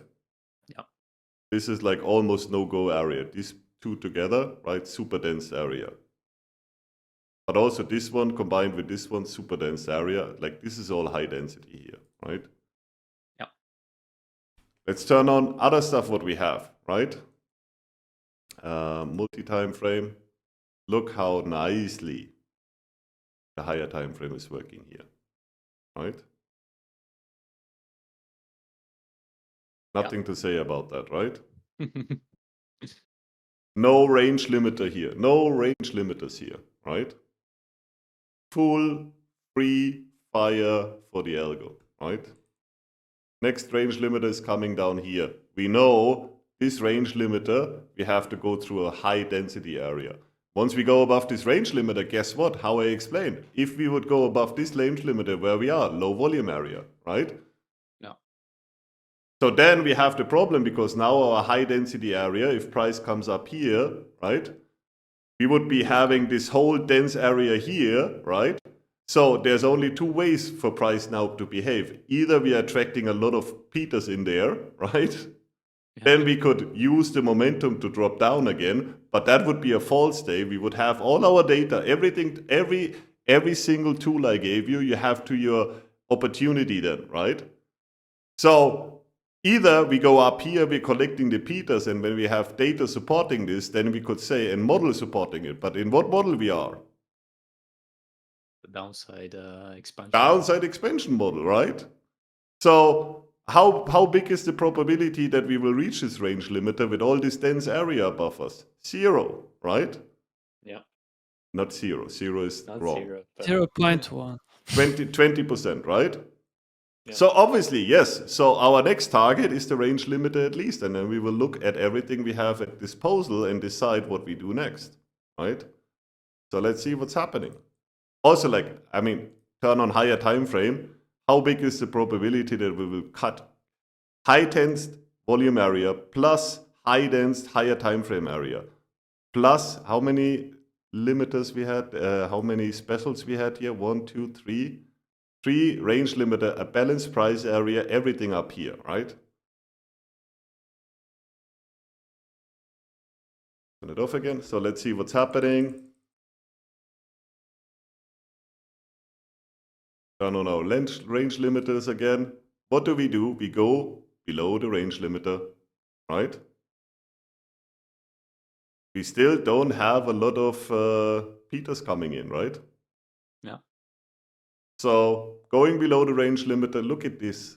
Look at this. It's just beautiful, right? End of the session, and like even here, right?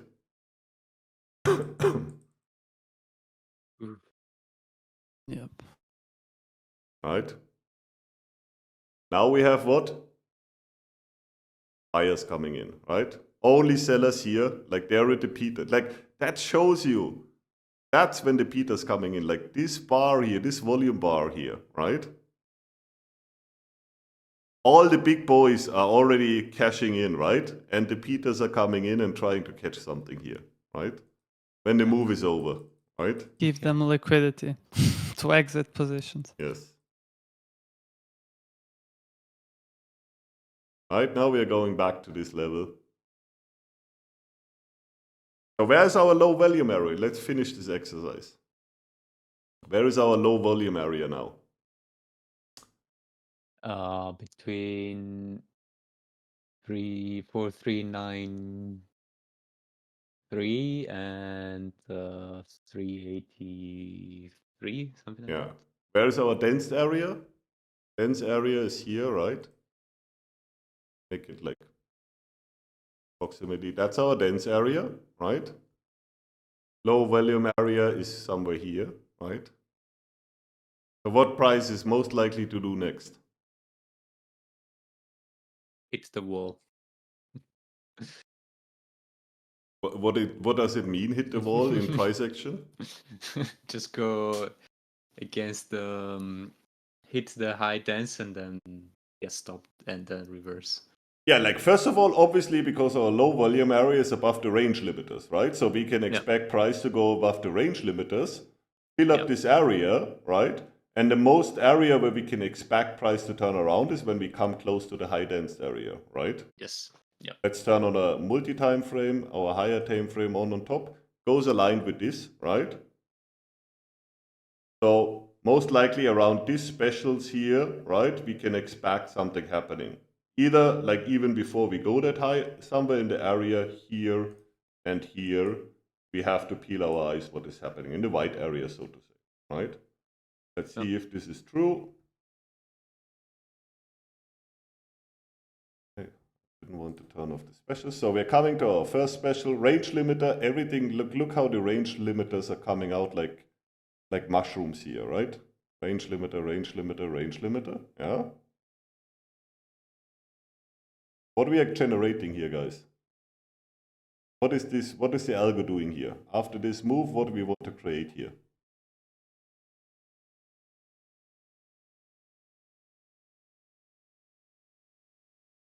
Swing, like in momentum. In removing liquidity potential, who we want to have to buy? Oh, we have a lot of buyers, right? Yeah, we want Peters to come in, right? Yeah. Yeah. Okay. Nice reactions on the limiters. Coming back. Now we're coming to the high dense area limited. Look how everything aligns here, right? I think that like if you don't see that, you have to see it now, right?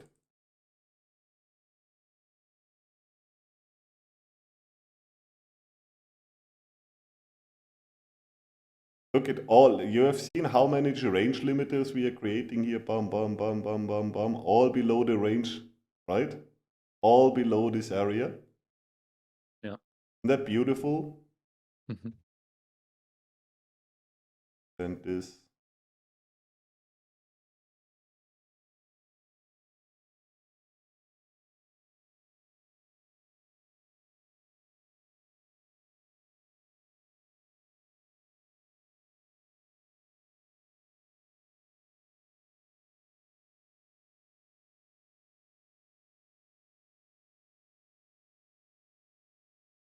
Ta-da! Here we go.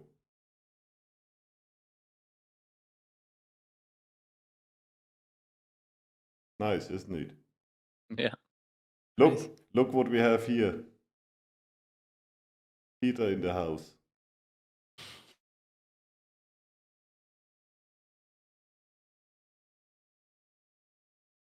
Peter didn't close the long, no. No. Peter thought, look, now the price is going up. I have to buy now. Right in the right moment. We are making jokes about this, right? But everybody feels it, right? Because I'm pretty sure most of you guys, whoever started and not started with DR, right, feels the pain here, right? It's really, it's something I'm pretty sure like 80% of the students are feeling the pain here when I'm talking about Peter, right? Everyone in the beginning, right? Yes. Look where we return here. Look at the price here. It's all a dense area, right? Here we have Peters to the downside. I wanted to say let's F them a little bit, right? Back to it, back down. What is this? This is balanced, right? High density balanced. As you can see, like multi-time frame off. You see, this one is overlapping this bar, this bar, and this bar, overlapping more sellers, right? We go back.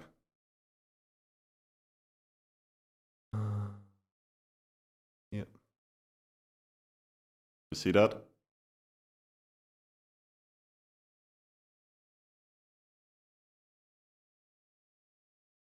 Yep. Right? You see them coming in. Where we go exactly? Mode, right? Which is aligning with our low volume area, right?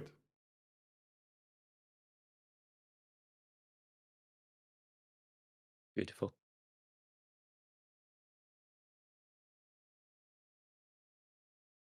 One more day. What we have now.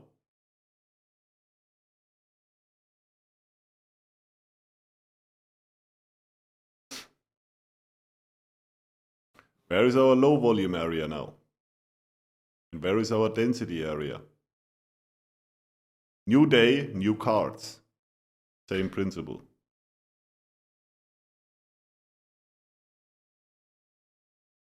High volume is around the IDR Mm-hmm.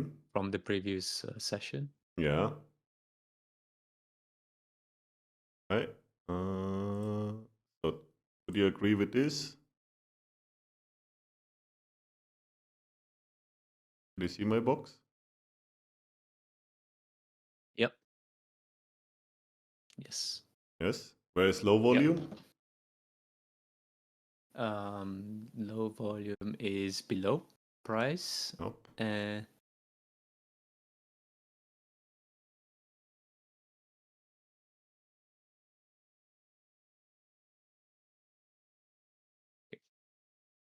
Good. Mm-hmm. Now let's see how it plays out.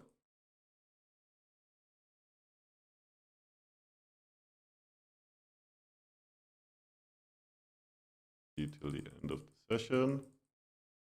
So we are returning DR. Could have drawn this a little bit more, but like we are going up, directional there. So what we have now here.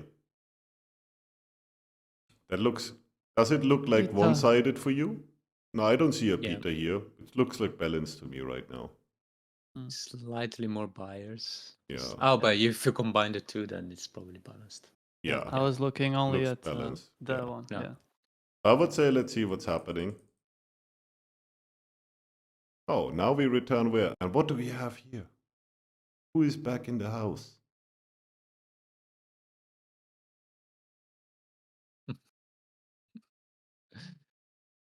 Peter in the house. Beta is back.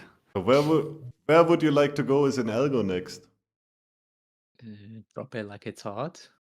Drop it into Drop the it like low. it's hot. Drop it like it's hot, right? What's the model, by the way? It's Downside. it's going upside until But like technically, if we go just RDR into ADR, we have a downside expansion, right? Until we break the 0.5, right? yes. So we have our dense area where we are right now with price. Let's see what else we have there. Let's look at weekly DR. Nice overlapping weekly DR, right? Multi-time frame. What do we have? Range limiters and specials over here. Multi-time frame, higher time frame, dense area, right? So what we want to do now? Where did my thing go? Dense area here. So what we want to do now that Peter is back in the house,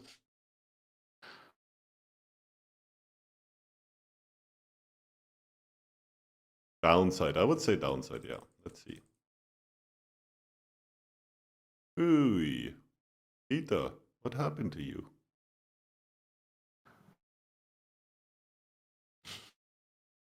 Let's turn on, like, look at this, guys. Please, look at this, right? Look at this, please. What just I said? What did I say with the weekly DR? Look at this. Look at Peter. Look at Peter. Okay, to the tick. To the tick, right? Look here. You never learn, Peter. Yeah, and then Peter comes into the academy, and because he's not getting access in 2 hours on Sunday night, he decides to cancel his membership. Look at- Winners win. Peter's Pete. Yeah, look at this. Right?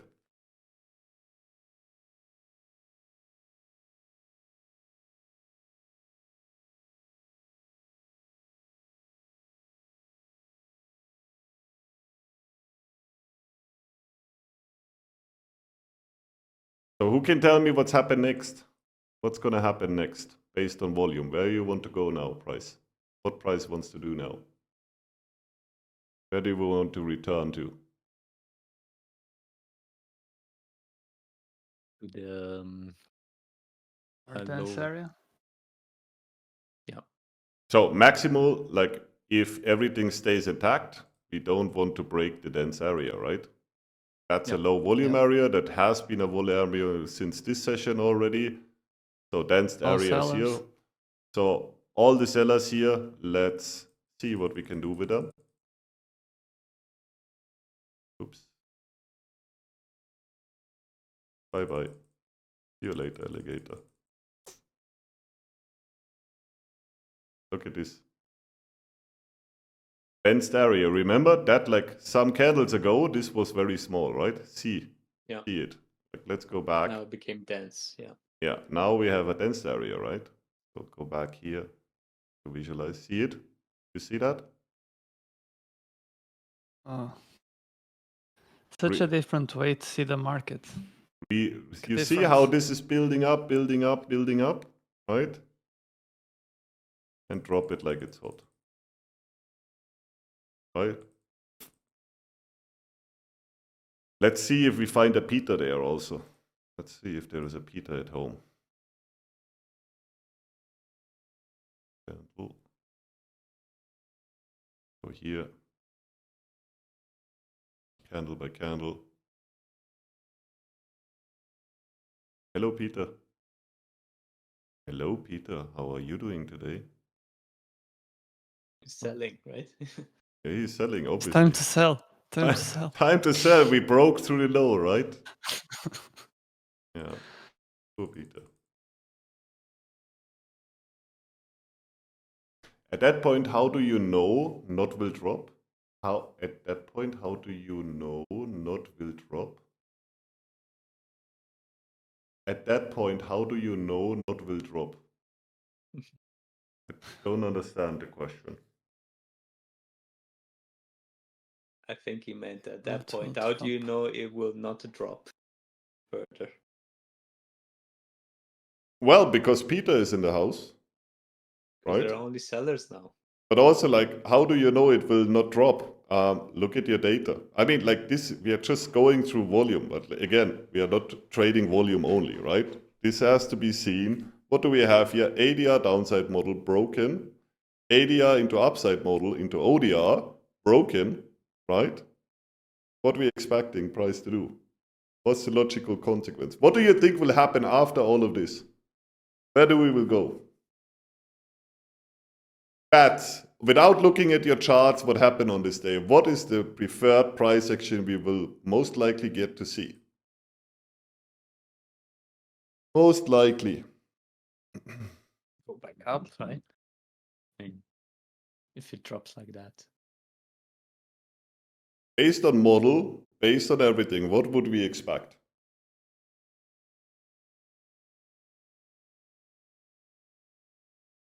Thank you, range expansion. The H move? What is the H move? Well, that's a H in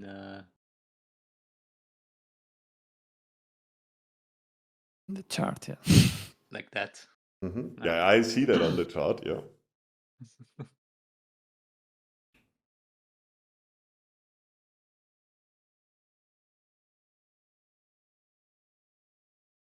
Squeeze down, how can you come to a squeeze down? Why there should be a squeeze down? Think about it, guys. Ati is saying it already.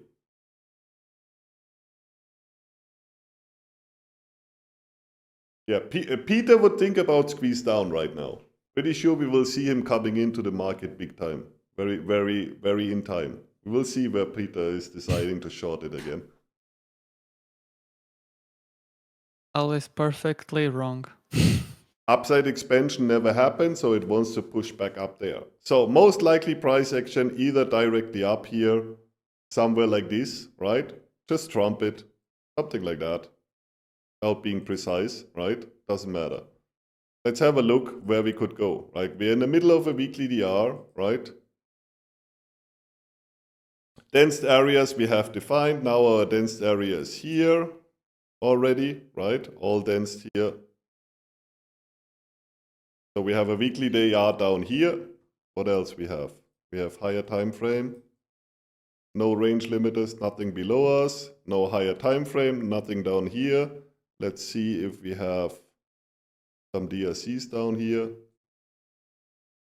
Also nothing. So nothing except weekly DR we have. Turn DRCs off again. I think some people would call that a W. W, yeah, I know. Oh, do you see Peter? Have you seen him? Peter is back. Trying to make Time up. to short. Time to make finally profit, right? Where do you see Peter? Short. Trapped. Trapped already. Where are we going? Where we go here exactly? What is this area here? Low volume into dense area, right? Where we're dropping back again. So this is considered now dense area. We stay in our dense area. So guess what? How it's possible we're dropping exactly till here? Return, dense area.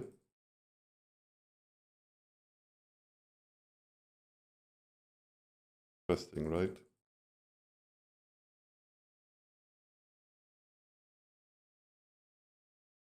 Yeah, Peter is trading a lot. He doesn't only he has a problem with FOMO. He has a problem with overtrading for sure, right? Instant gratification. Instant gratification, he's definitely looking for that, right? Lot of things we have to fix with Peter. But he Revenge decided, trading. yeah, he decided to drop out of the academy, so difficult times.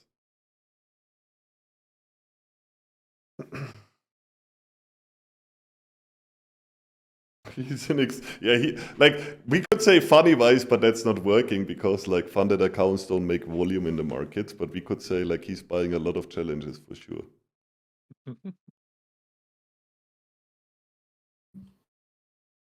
Peter is saving prop firms account. Yeah.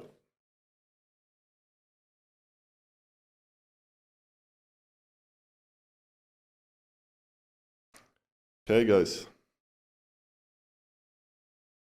Let that sink in. It's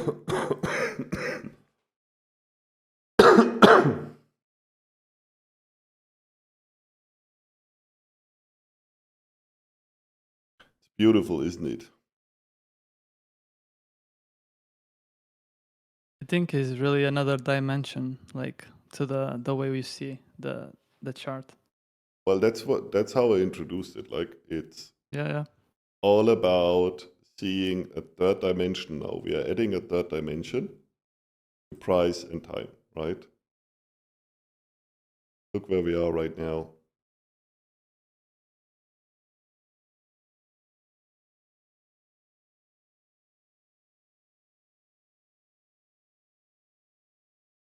Beautiful stuff. I'm pretty sure Peter was down here. Shall we have a look if Peter was visiting us? Let's have a look if Peter is down there. Oh, hello, Peter.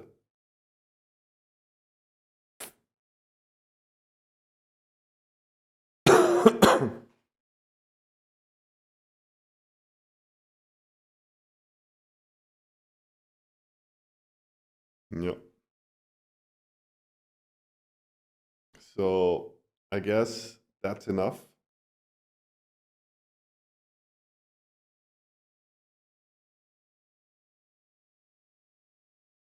Where is our low volume area right now in CL?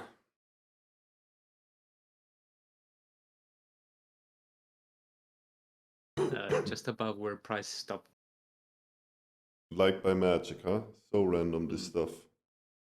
Low value area here. Next volume, low volume area here. Right? Random. Absolutely random, this shit.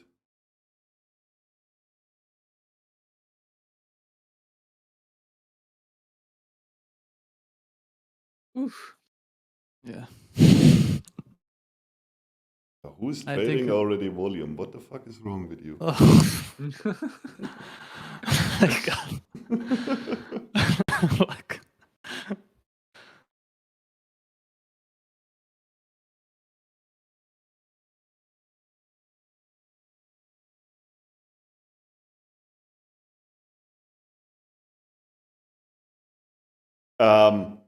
Just because like I got a nice so like I hope everybody understands I'm a German, so like when I mean Peter gets raped, I hope I didn't offend anyone, right? I didn't mean it in a bad way, maybe the wrong word to use, just in case. So if somebody was thinking something bad about it, please forgive me. It was meant in a funny way, but I didn't mean it in the way. So Figure of speech. a figure of speech, my German stupidity, right? Raid, yeah. Peter gets raided, right? That's better.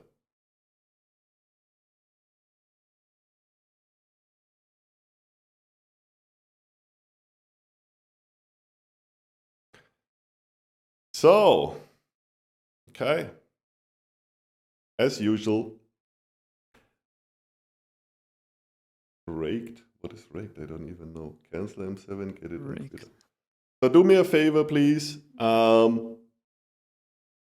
Don't post charts with the volume profile on Twitter, as usual, right? Except you want everybody to know it, right? I'm going to leave you with CL and ES. I'm going to give you the other settings for the other instruments, right? We're going to do this tomorrow on Thursday. Backtest. Can we look at ES? We are looking at ES. Oh, that's CL, sorry. Yeah, so we are looking at ES. No Peter down here.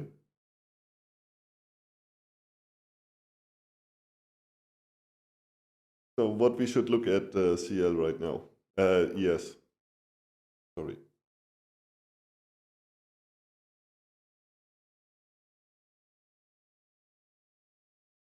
I see more buyers. Yeah, I see price. let's check. Let's go. I mean, you have to watch it real time, right? So Yeah. let's go here. What is this area here? I mean, like you should not ask me this question anymore. Even. Oops, that was my coffee pot. So what is this? Answers. Low volume area. Low volume area, right?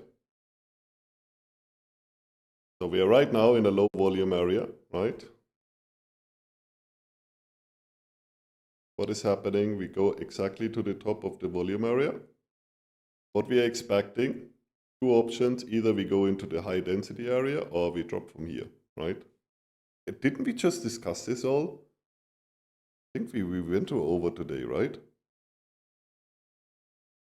Yeah, after CL we did it, I think. Yeah. Yep. So We right did, into yeah. the low volume area. From the low one area we are bouncing. And I was explaining, like obviously dense area here, dense area here, right? So if we want to break this dense area, we have to go back into low volume to get the momentum, and now we're gonna drop, right? Then we drop, and then price comes back exactly to our dense area mode of volume. So nothing big here, right? Nothing nothing crazy happening here. Just like normal, not Peter price action. Just normal DR students price action. Or what was the question? Like maybe I didn't understand the question, but there was no question. It was just like the master. Can we look at ES quickly? So, second goldfish.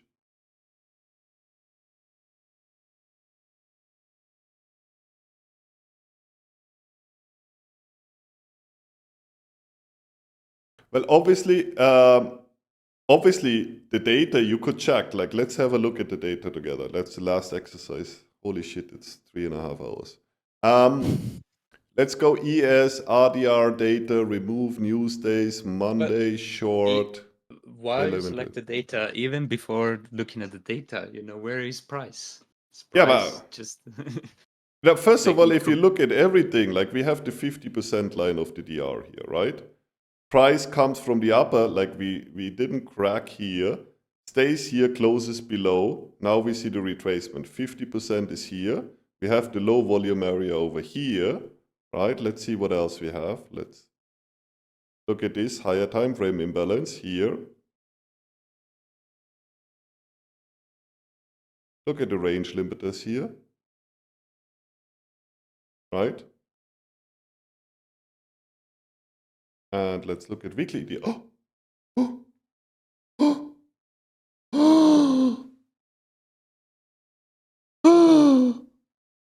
Can you believe it? Multi-time frame, range limiters, weekly DR, low volume area, everything. What the hell? How is that possible? Right? So everything's stacked here, right? And now we check data. Let's be data driven, right? As we all are. So who can tell me what is the mode of today's median XD extension? On a Monday, true, long, 11 o'clock till 11:30.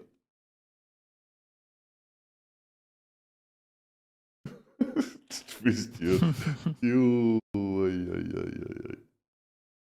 So, tell me, median extension value, the mode of the median SD extension for Mondays, true, long, 11 till 11:30. 0.5, 0.6. Where is our price going after the confirmation candle? So, 506. can we tick the box? That's the median area. So potentially that could be a high, right? High of the confirmation candle broken, also good for us, right? Yeah. 90% from the table, right? So let's have a look at the median extension time, right? It's 11:30, right? Where is the mode of the extension? Two possibilities. 11:15 to 11:30 and 15:45 to 4 o'clock, right? I'll come to that uptick. Rob, I will mention this. Everybody follows the data, right? 11:30, right? Everybody follows. Give me a clear yes or no with the data, Yes. please. So now, okay, obviously our median extension time plus our median max extension time and the value is fitting. So now we switch to false data. Let's see if we get something there.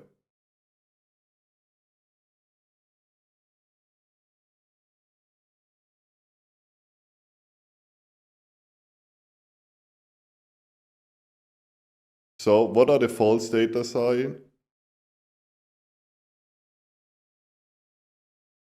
Is the price retracement where it would be allowed and how many percentage of the possibilities are already gone?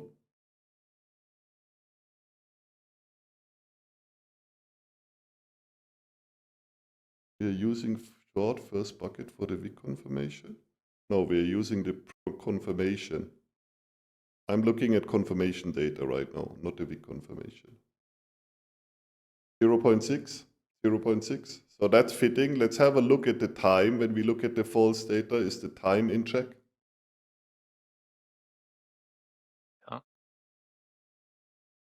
11:15. Right, I'll post it in the chat. Not loading for Nox.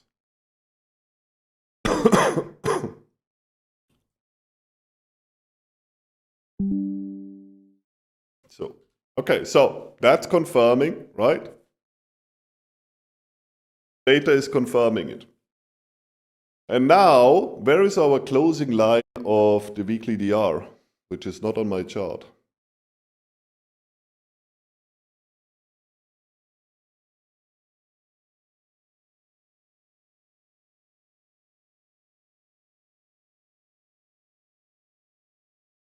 Surprised? Not really surprised, but surprised.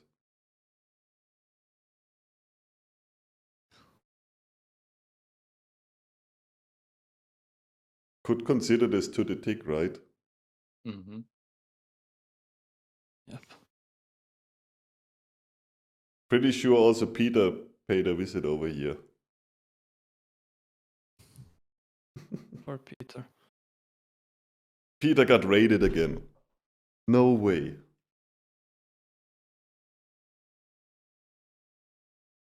Open up, FBI.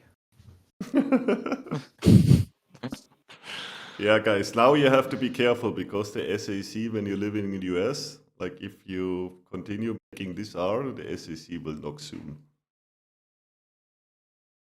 They'll be like, where's Peter? What happened to Peter? What have you done to Peter? Oh my god.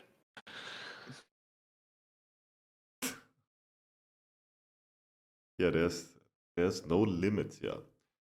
Okay, more question to ES. Is like everything is clear now for the person who had the question?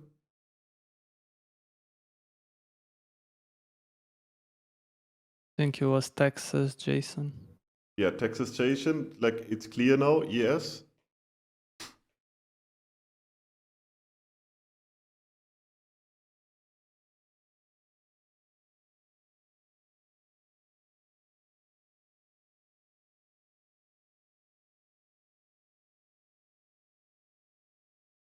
Well, I might. Wolf is saying this was truly an amazing session. I don't want to sound arrogant, but like we hear that often, right? Yeah. But definitely, I hope that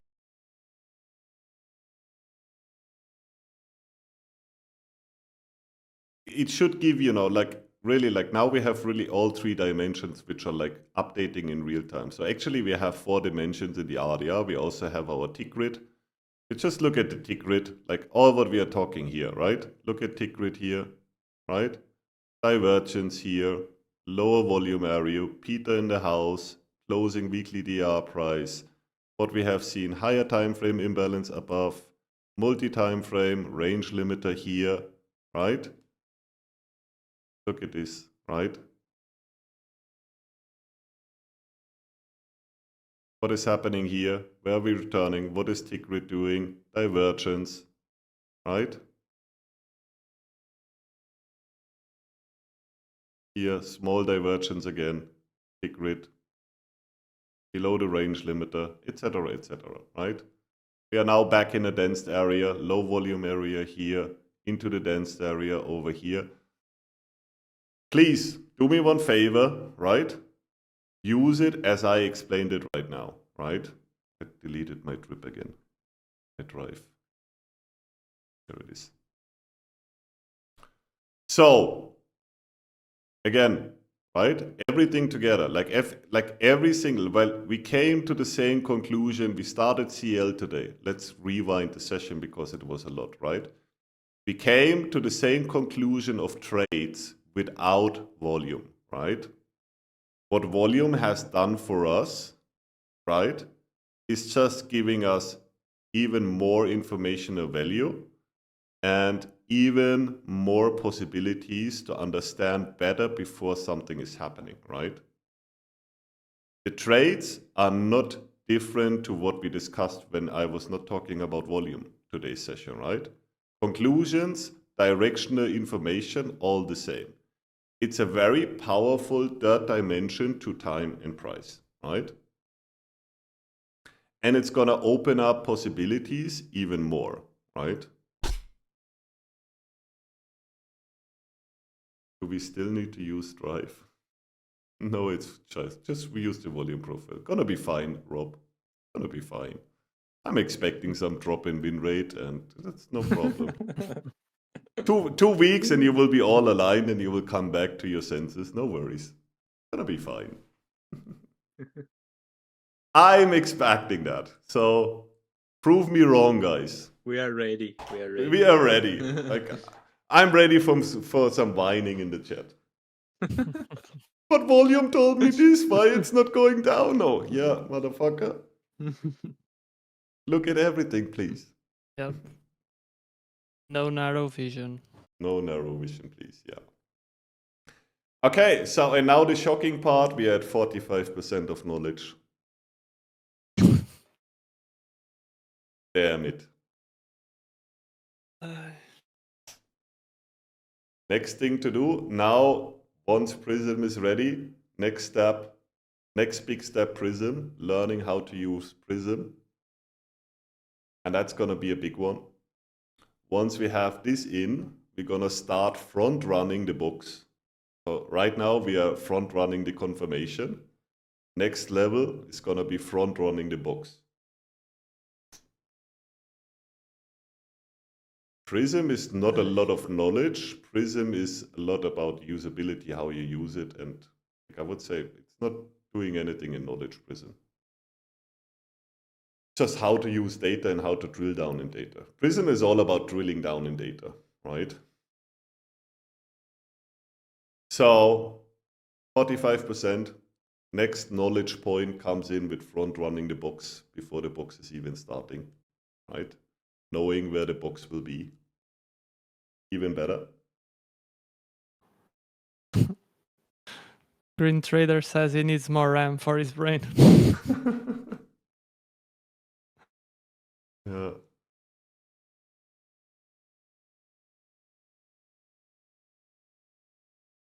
Jay Bailey, always confirmation counts, not the weak confirmation, right?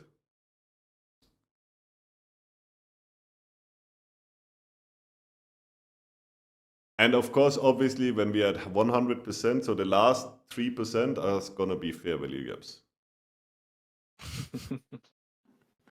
ICT was right, guys.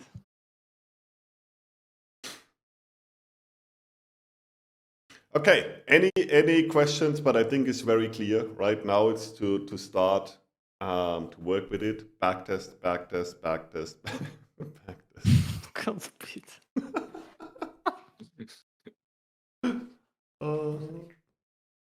Oh my gosh.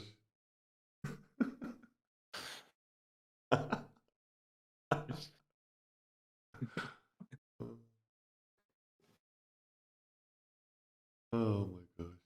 I think probably funniest academy. Not probably, I'm 100%.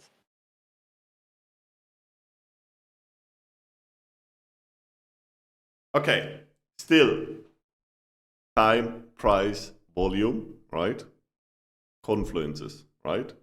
Volume is not to be used alone.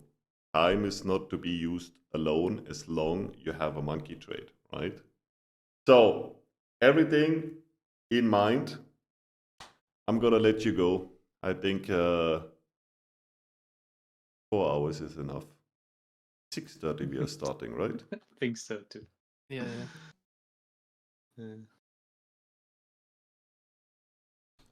Short one today. Yeah, like today's short one, right? Tomorrow we make a little bit longer, right? Don't forget to drop a message to Who's That Dom when the upload is finished. He's gonna swear on you because he has it to render everything, which most likely takes 1 hour for a 4-hour session.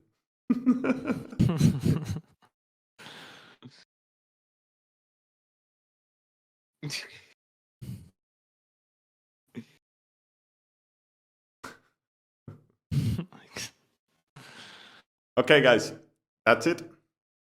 I hope I didn't.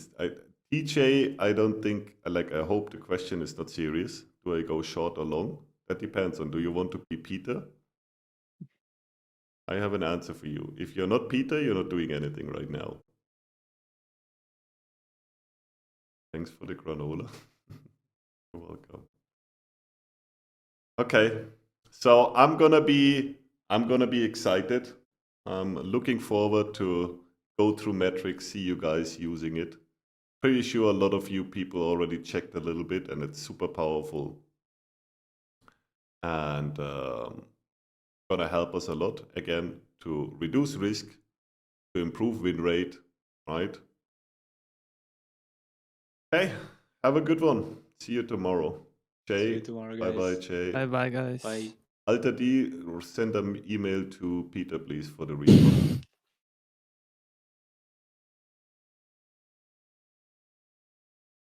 Okay, bye-bye, guys. Bye. Thank you, Luis. Thank you, Maggie. Thank you. Bye bye. But promise Thank tomorrow you. we'll do a little bit longer. That was a short one today. Yeah. I'll bring more water tomorrow. So And some electrolytes because yes, yes. we are trying out here. Bring probiotics, bring your food, everything. No, probiotics might be problematic. After. After. Okay, have a good one, guys. Bye. Bye bye. Bye.